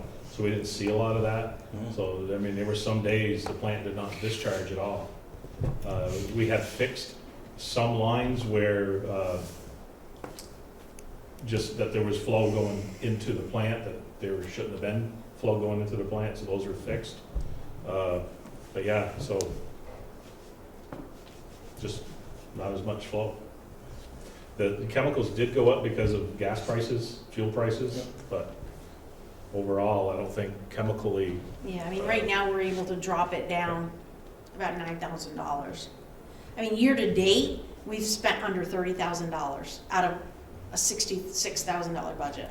How does that affect our phosphorus? Well, I was curious, apparently we're meeting it. So, remember last year what we did, we dosed more alum, Yeah. just created more sludge. So we proved that we could do their .02, I think, TMDL, Yep. that they wanted us to do. We proved that we could do it, so we get some relief with that, but we're not doing it chemically anymore. So we did that analysis of the three vendors to see how, they would react to our system, drawing phosphorus out of it. And there was one vendor that came out well. We still gotta have Wayne come in and do that presentation. don't we? Yep. So Wayne still has to come in and do that presentation, but, just because of the nature of our plant, that's not a priority, as far as trying to, implement that process, but it's gonna have to be something that needs to get done eventually. But being a point source of only 2% of what goes into Lake Champlain, Yeah, we're not high on the priority list. Should be. we were that way 3 years ago when they came to us. Yeah. So, John, love it. this budget, as does the water budget, does not include the projects. Like, the water budget does not include the river crossing, like any costs we have associated with that. Right now, I'm putting into a WIP account all our engineering that will roll into the project. So if that project goes forward, like if we vote it in March and it goes forward, that project will be capitalized with everything except for short-term interest. Short-term interest now, construction interest can't be rolled into your project costs, so that would have to be expense, but I don't have that included because one, we don't have costs yet, and two, it's not a positive vote yet, so I can't put it in. Same with the sewer plant. Like the plant upgrades, yeah, we're working it in the background, but I'm putting into a WIP account to eventually capitalize any of those project costs. Understood. The other budget that line item we were able to lower is testing. There's some tests that they only do every so many years. On page 10, third line down, maintenance of storm drains. Dean has asked me to put extra money in there. Oops. Wants to clean them out, huh? So I put in 15,000 this year from 8,000. So we didn't quite double it, but close. And keeps the And Labor. then keeps the labor. down at the bottom of the page is still the retirement, the health insurance changes. Their health insurance is going down a little bit, based on, we have an employee Retirement. that is taking a single plan versus a two-person plan in that department.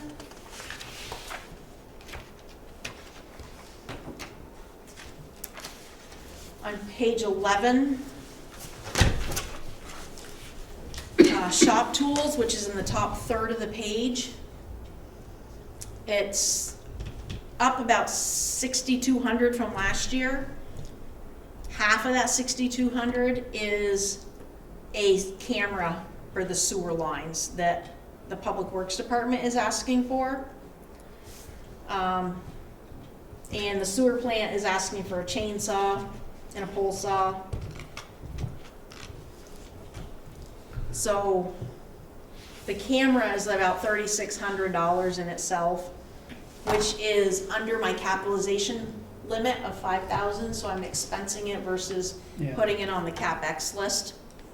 That camera comes in handy. I mean, we've called somebody in, you know, and they bill us for it. I mean, we could pay for this, Yeah. you know, twice. And then halfway down the page, for property taxes, is Route 207, which is the land that we spread sludge on, that we've never had to pay before until this year.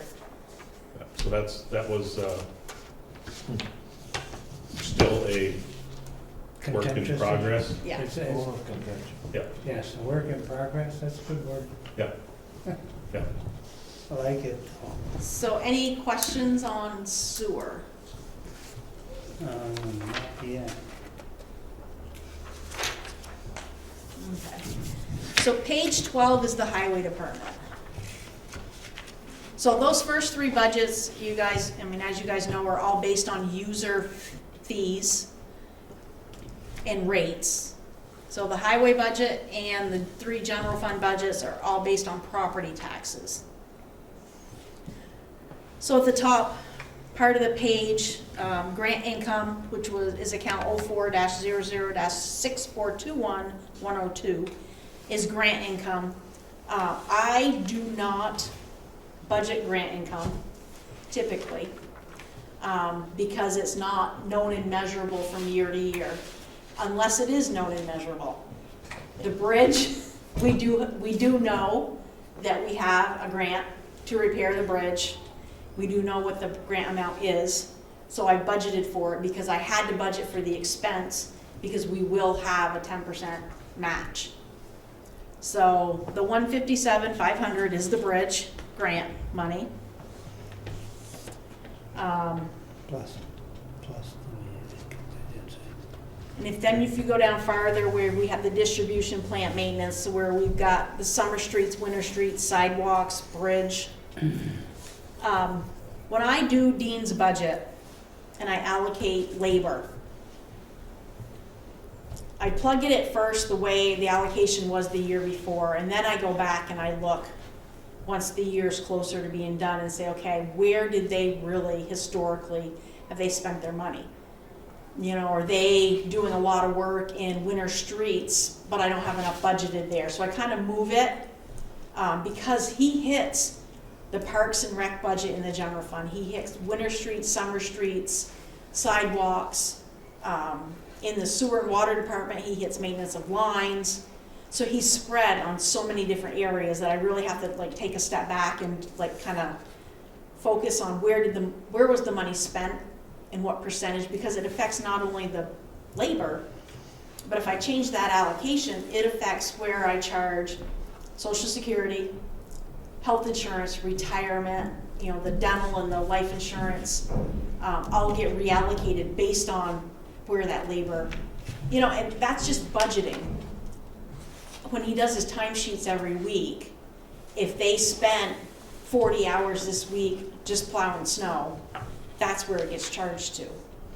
So at the end of the day, I might have budgeted, say, 50% of their labor in winter streets and the rest of it amongst, but if we have a really snowy winter, they might have done 60%, and that's what's gonna show up, because a budget is only an estimate. We actually allocate based on actual time where they spend it. So I still have to go back, because if you look at like winter streets, Yes. labor, it's 118,000 right now from 97,000. Yeah. I haven't done that allocation yet. So these numbers, what I've got in summer streets and sidewalks and winter streets, that's all still subject to change. A couple down from that is the maintenance of bridge, and that's where the 175,000 is. That is the cost that we've been told the bridge repair is gonna be.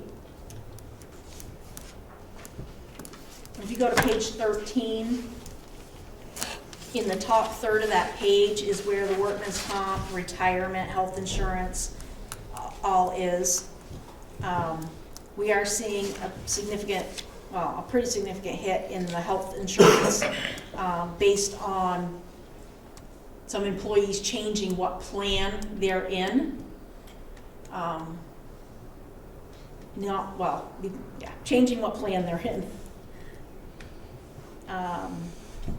Halfway down the page, transportation expenses. This year, year to date, it's over the budget. We had some unfortunate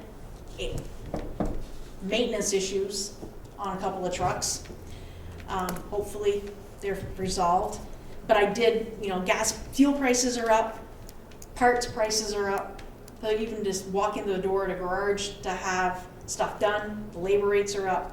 So we did bump up the expense for transportation, which that is fuel, getting the vehicles inspected, if they need tires or if there's repairs, like it's all in that line item.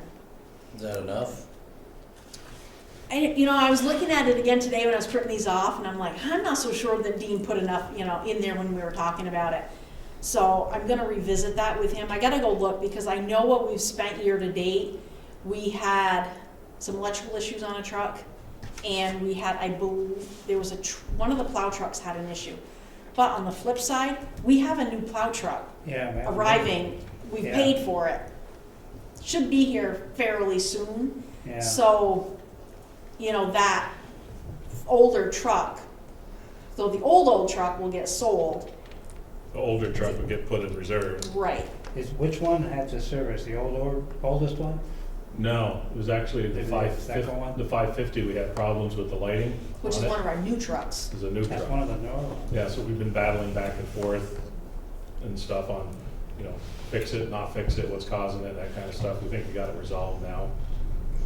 But the newer truck is actually gonna make the plowing more efficient, so thus using less fuel. So I think that's where he was assuming that rather than making one or two passes down the wider streets, it'll have a wing, so you could do it in one single pass like that and coming up. And it'll have warranty. Yeah. Right now, none of the plow trucks have warranty left on them because they're, the newest ones at least 3, if not 4 years old already. Yeah. So. Yeah. And a lot of it, like last year, the box had a lot of rust in it and stuff and coming through.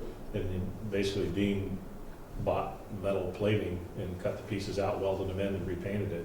So limped the truck along for another couple of years. Yeah. So then, the third line from the bottom, equipment. Yeah. So the 146 that's in the budget, or 142 that's year to date, that's the new truck. The 18,295 that Dean's got in here it's a combination of small stuff. There's a screener that he wants, which we've applied for a grant for part of that. There's a sander for the trackless. Those are the two big things, other than the bridge. And then putting 24,000 into the replacement fund. So that amount we can adjust down if we want to save some money on the budget, the 24,000. That's one of those, if we adjust it down, we can, but when we go to buy the next truck, you're gonna have to take out debt. Right. This truck that we just got, we took out of the savings account for money that we'd, put away through an equipment fund or the surplus at the end of the year going in it.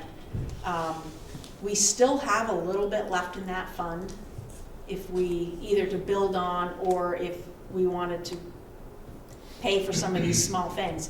But the two things that Dean, what Dean wants, it's, the 18,295, whereas the screener is under 7,000 and the trackless sander is 8,800. So they're not absorbent amounts, but they're long-term assets. We get them and they're, cause the sander we've got now came off our old trackless. That one, we've repaired it multiple times. We put in new augers.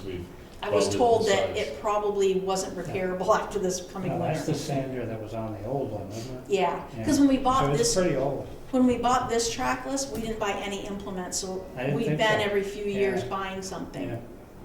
So the new trackless that we've got now, we made our last lease payment this year. So when we bought it, we did a 5-year lease. So that final lease payment was made in 2021. Knock on wood. So it's that running saves, good. that was $21,000 a year. Yeah. Looks like it's running good. So is there any questions on that one? Oh, yeah. Okay. Thank you. Once I get through the general, I will go back and tell you guys, like, explain the tax rate piece. No, that's separate. So page 14 starts the general fund.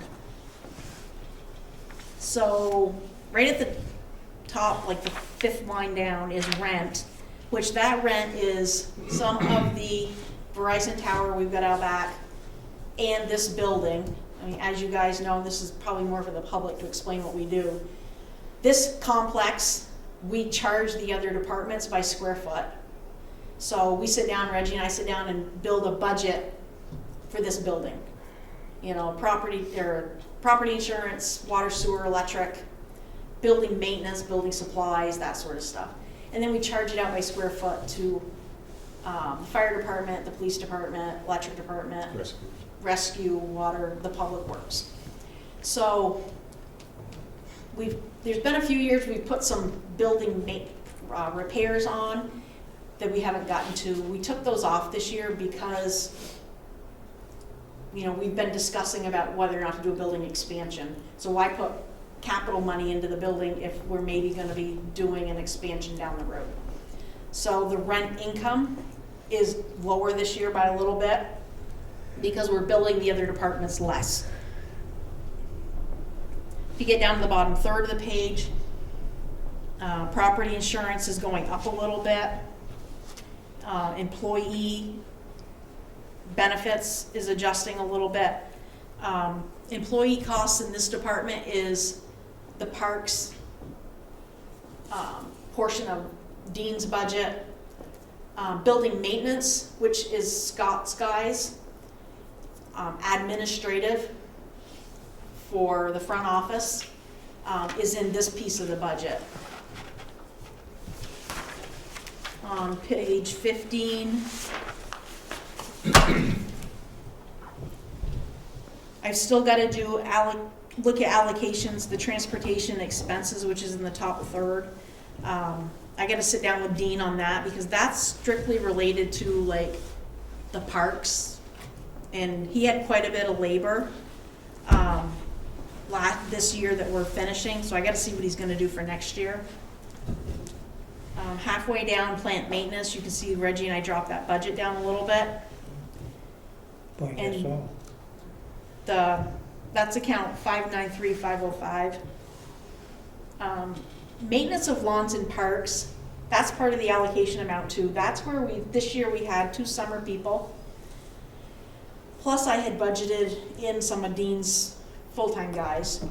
So I've got to look better before I finalize this budget of what really needs to be in there for Dean's guys. We are still budgeting for 2 part-time parks people. It worked out well, but I think Dean realized that having those 2 people doing all the mowing, it freed up his guys that are usually doing the mowing to do other stuff. So they weren't necessarily being charged there like they have historically. So I gotta sit down with him and say, okay, so where should they really be charged? Right. Yeah, we made initially in the spring do a lot of work as far as trimming the trees down in Marble Mill and the invasive species, that kind of stuff, trying to get the Riverside spruced up, because we did apply for that VOREC grant that we're still waiting on to hear back from. So, but that will hit us next year. Page 16 is the fire department. And that starts at the bottom of 15, right? Yeah, it Okay. does, the bottom of page 15. So this budget is going up a little bit. So the second line down is the town's fire assessment. Okay, I see. That's definitely not final yet, obviously. We've got to make sure this budget's final, and then we'll do a final calculation on that. The town fire, it's a 5-year rolling average on the grand list. It is very close. Right now, it's a 76-24 split. It is very, very close to being a 77-23 split. Like next year, if the town's grand list grows much, I think it's gonna flip.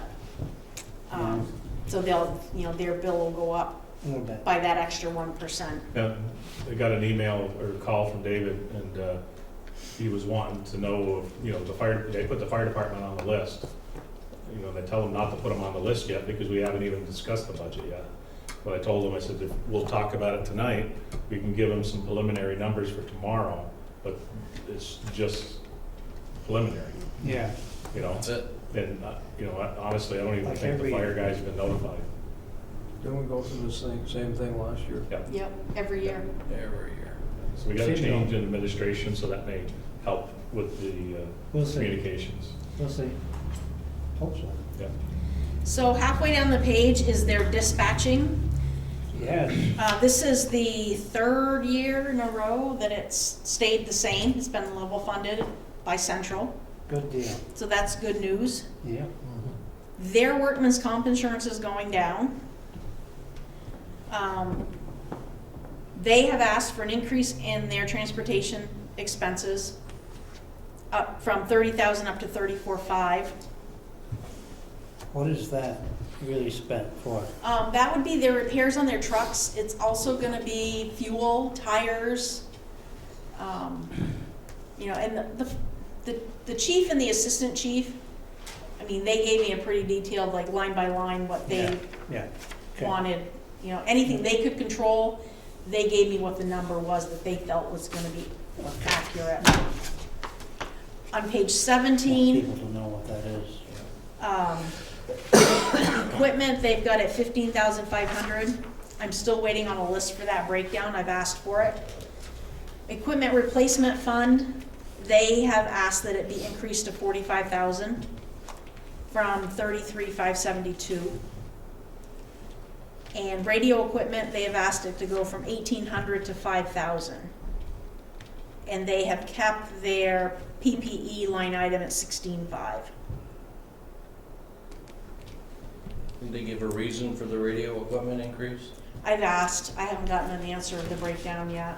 But I know every few years, they basically get rid of the old stuff and bring in, they age out radios. Reggie can probably knows it better than I do, but you basically, the radios have this much of a lifespan, and Yeah.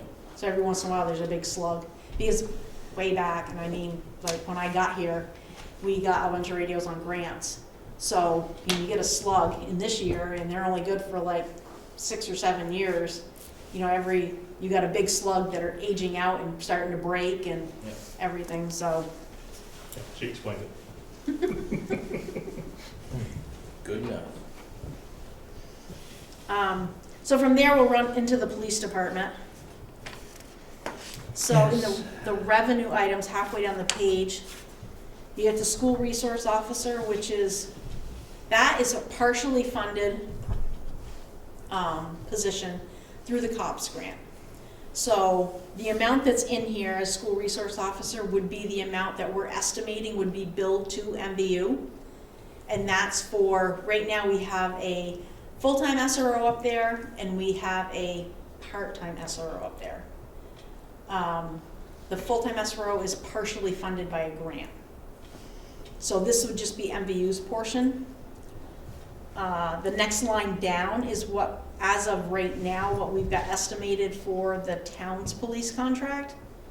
We have given them a couple of different scenarios of status quo or 2 variations of additional coverage. This is the status quo number. Couple lines down from that, fingerprint center, I've got it in for 13,000. I'm thinking I'm gonna bump it a little more because we've already collected 15,000. More and more, like teachers, every time they get recertified, every 7 years, they have to get fingerprinted. There was another one, I'm not sure if it was nurses, Diane, or There was somebody, there's another profession that's been coming in this year with their relicensing, getting fingerprinted. Yeah. So if that keeps up, like, that's gonna be additional. So I'm probably gonna increase that line item closer to the, by the next budget estimate you guys see. A couple lines down from that, grant income. This is the COPS grant. So we're getting 41,000 and change for our SRO every year for 3 years. And the 4th year is 100% funded by the school.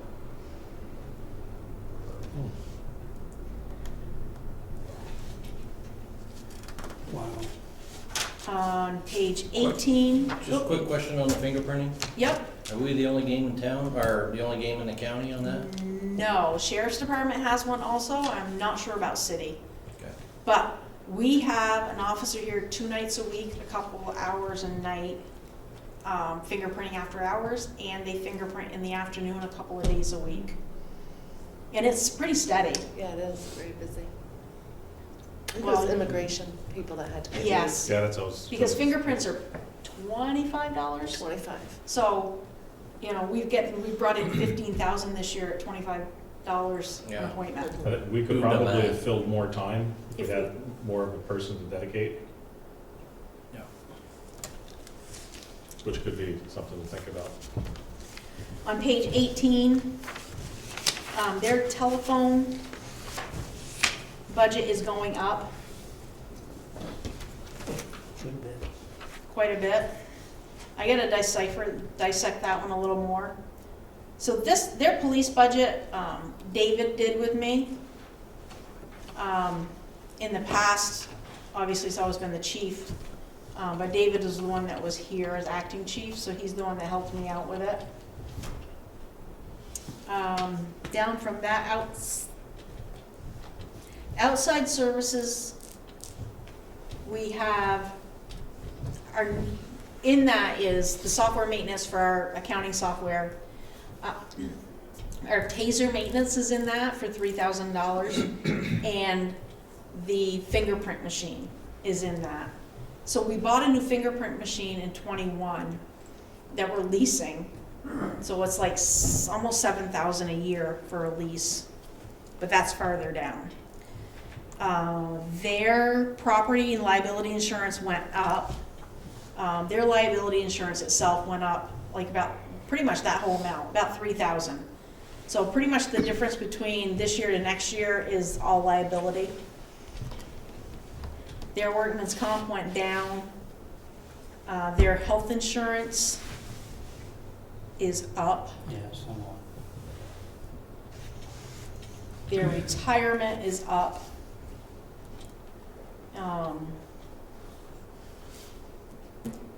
Let's see. Farther down, about a little better than halfway down. Transportation expenses is up, and that's basically fuel. Then they've got Social Security. Down at the bottom where it says capital expenditures, cruiser lease, which I'm gonna rename that because it's really not just the cruiser. So we got the fingerprint machine, which is about, well, I can tell you how much it is because I've got it.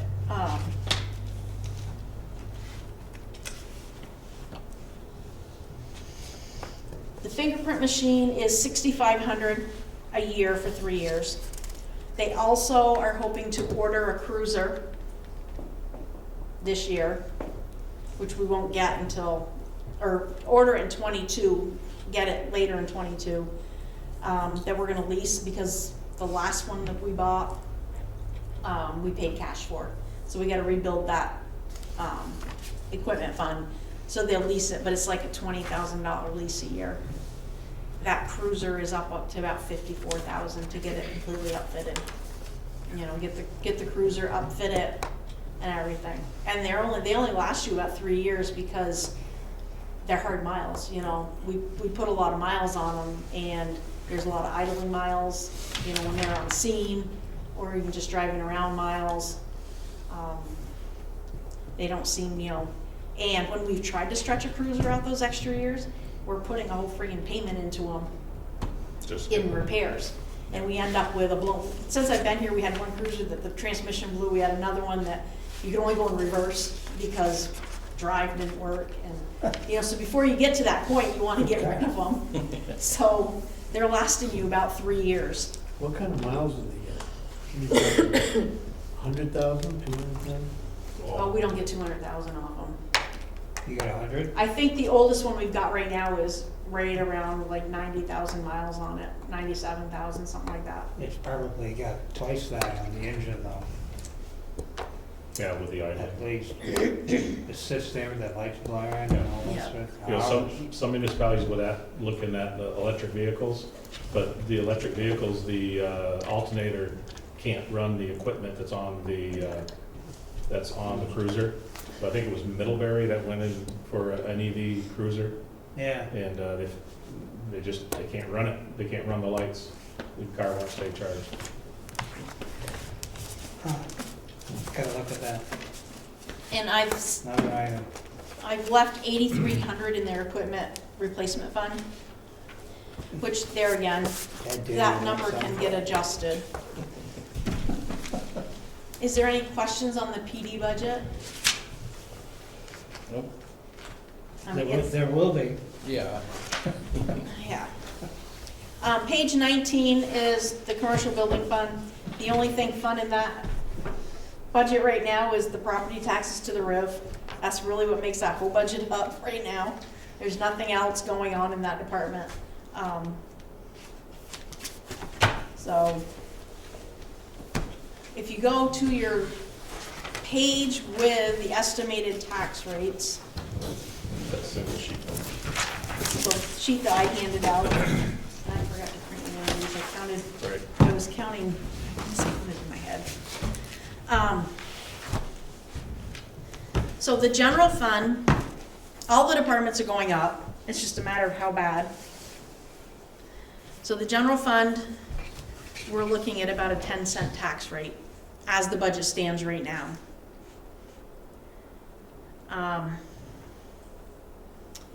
The fire department is a little over 5 cents, so that one's going up the least.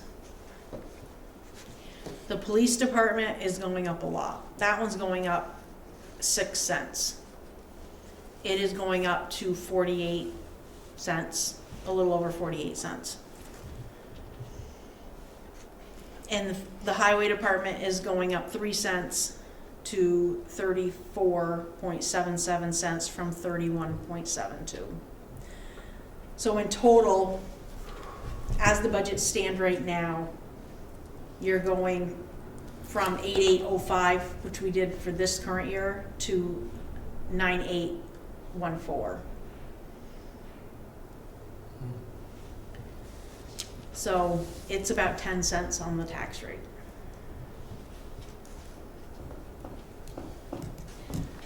That being said, a lot of what is driving these budgets is the fact that with the workforce economy the way it is right now, if we don't adjust labor rates in some of our departments, we're gonna lose employees. Specifically, Public Works and the police department. I mean, the police department especially, like, there's departments everywhere, like, they're recruiting heavy and asking for sign-on bonuses, and, you know, they're out openly trying to recruit your employees in your office. So, that's kind of what we're facing.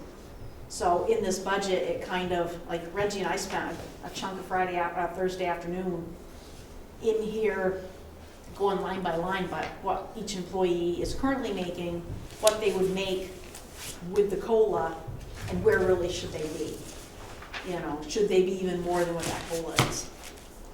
And, you know, when an employee can go to a manufacturing company in St. Albans and make several dollars more than here, and they've been here a few years, that's an issue.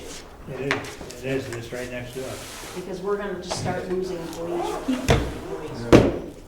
So one of the things we've always boasted about was hiring the right people, the best people, and, you know, keep them. You know, understanding it's a tough year, but we could have a mass exodus if we're not careful. I think my philosophy for over almost 30 years is pay well and keep well. Mhm. Yeah.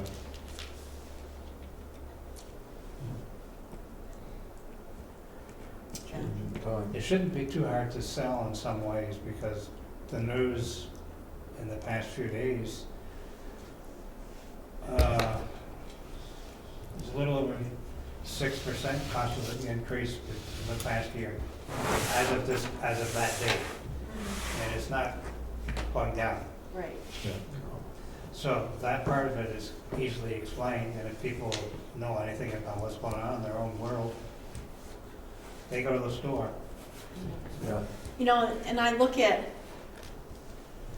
so when you look at like each one of those departments, so as the budget stands right now, if you have a $200,000 home, what, out of your tax bill, you would pay $103 for fire protection. I think that's worth it. You would pay $962 for the police department. You know, people give the police departments a lot of slack, and flack, but when your house gets broken into, that's who you want, you know? And so, in the same, like highway department is almost $700. And then the general fund is $200. But I mean, it is an increase, and I don't remember ever giving you guys a budget that had an increase this big. I don't think I ever have. You know, so it was a tough one for me, because I'm not one to really want big increases, but you know, it's hard. I mean, everything's going up. And that's the problem. Yeah, That's it the is. problem. Yeah, that's what I've said too, when I look at this, you know, we're moving forward with projects that we must have, Yep. not Yep. that we want to have, Right. but we must have. And when you can truly say that, you've done your job. I mean, the water line, the deal we're gonna have to do with electric meters, the things that we've got to do with, just keeping up, Mhm. you know. And our accounting practices are up to par as far as I can see. I mean, it's, We don't even have the generating. there's lots of places above us, state and federal, that are bleeding money. We're not doing that. Right. Right.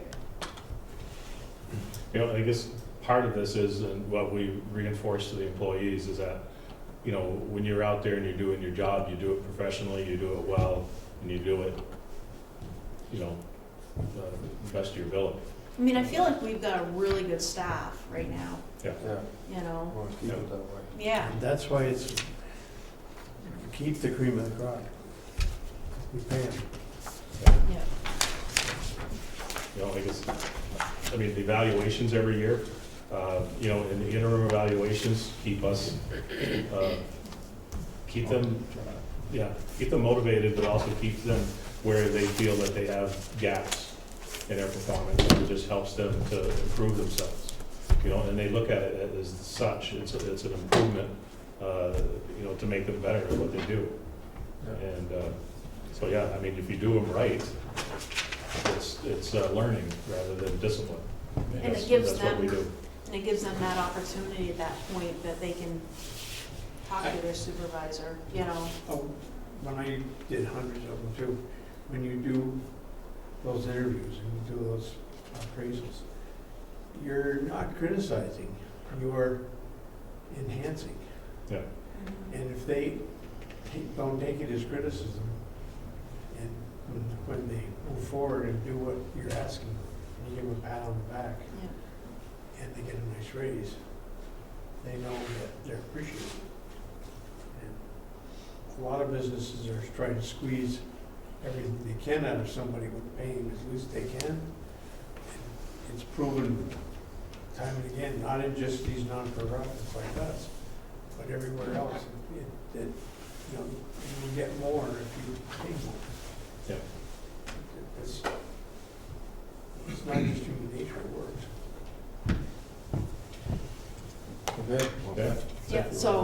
Is there any other questions for Lynn? Nope, Maybe Pretty thorough. later. maybe later. Oh, I have one quick question. Yep.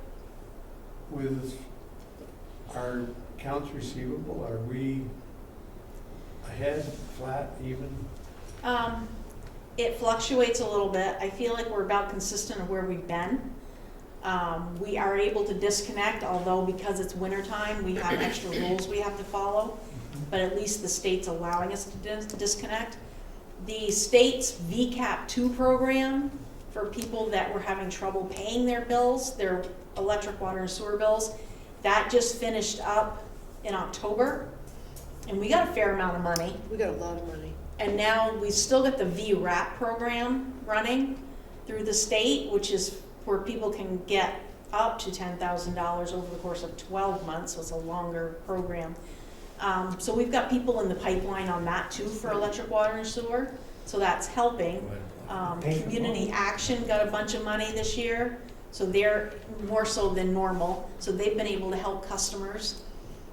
So we have customers utilizing those programs, Good. which is Get some money. helped And the ones us that, get a lot of stuff caught up. the ones that are uncomfortable, walking through the process, and maybe we help them out the best we can. Yeah, that's, Yeah, we're improving. that's good. I just wondered if there had been a radical change. And it's about status quo, I would say. Thank you. Okay, item number 9, any other necessary business? We want to Just bring, a couple things. Yes. On Saturday night, the Swanton Fire Department handed out their 2021 Firefighter of the Year Award. And Lindsay Potter was awarded that 2021 Firefighter of the Year Award this year. So the first female firefighter in Swanton to get the award, and to say she was humbled by it was an understatement. She was very taken aback by it, but she earned it. She definitely earned it. So- I worked a lot with Lindsay in fire prevention. uh-huh. And she worked with me, I think it was 3 years in the fire prevention and stuff. And she does a lot with the equipment, Yep. keeping them up to date and stuff and logging them. So, when your PP&E or your air packs expire, that's her task to monitor all that. So, yeah, Good. good person, very good person. Congratulations to Yep, Lindsay. definitely, absolutely, congratulations to her, and, she's a good team player. Yeah, She cares about her community, that's why she does it. good. So, we had Christmas in the park a couple weeks ago. I wasn't around, I had other things going on, but I heard it was pretty good. Damn cold, Yeah. but, had a good turnout based on everything, and just want to, again, I want to just give shout outs to Swanton Rec, Swanton Library, Swanton Arts Council, obviously Swanton Tree Farm, earning a rock with our tree. Memorial Ice Hardware, who donated lights for the tree, the Swanton Electric crew for helping with the tree and everything, and my sidekicks, Mark and Jeff, getting the tree up, but, and all the folks at the chamber that helped the day of the event, Nicole and Suzanne and their crews.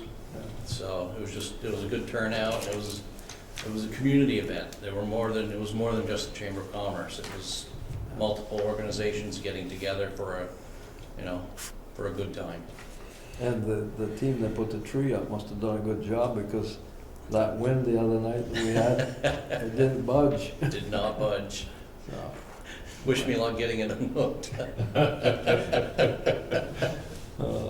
So, and then just continuing on my little theme for word of the week is family. Spend, especially nowadays, spend some quality time with your family. Be thankful for your family. Tell them you love them, because you never know. Yeah, for So- sure. That's it. okay, thanks, Adam. Gene? Chris? I just want to say thanks for the get well card. Welcome. hobbling around, we're doing fine, thanks. I'd like to thank the fire department for our little cupcakes that they gave us tonight. Oh, yeah. Oh, those are for us? Christmas cupcakes, Yeah. Take home. Where they came Yeah. from. Yeah. Yeah. So, they had a meeting tonight, anyway, they were having a movie, I guess. It's a, yeah, Educational, Volrec, emergency vehicle, training, yeah. driver training. Anyway, they were kind enough to bring us some snacks in. I didn't know who to brought it. Anything else? I have nothing, boss. You I don't, have nothing, boss. you have nothing? I have nothing, boss. That means we don't need an executive session? I don't have an executive session. All right. Well, the next thing, I'll entertain a motion to adjourn. Wish everybody a happy holidays, Merry Christmas. Oh, yeah, that's right, we won't have another meeting. That's right. Yes. See you again. Merry Christmas to all, and a Happy New Year. Yep. And happy holidays to whatever, so we can be inclusive, so.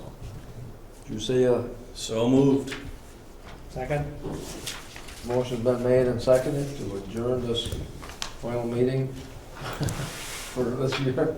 Or no? No, we'll have a few One more. more- We'll have a few One more. more meeting? No, so I don't think we will, because Monday, December 27th, we are not here that day. Yeah. So we would like to meet after that Christmas break. So I'm thinking early January. Okay. That was probably what we Unless you got have last one.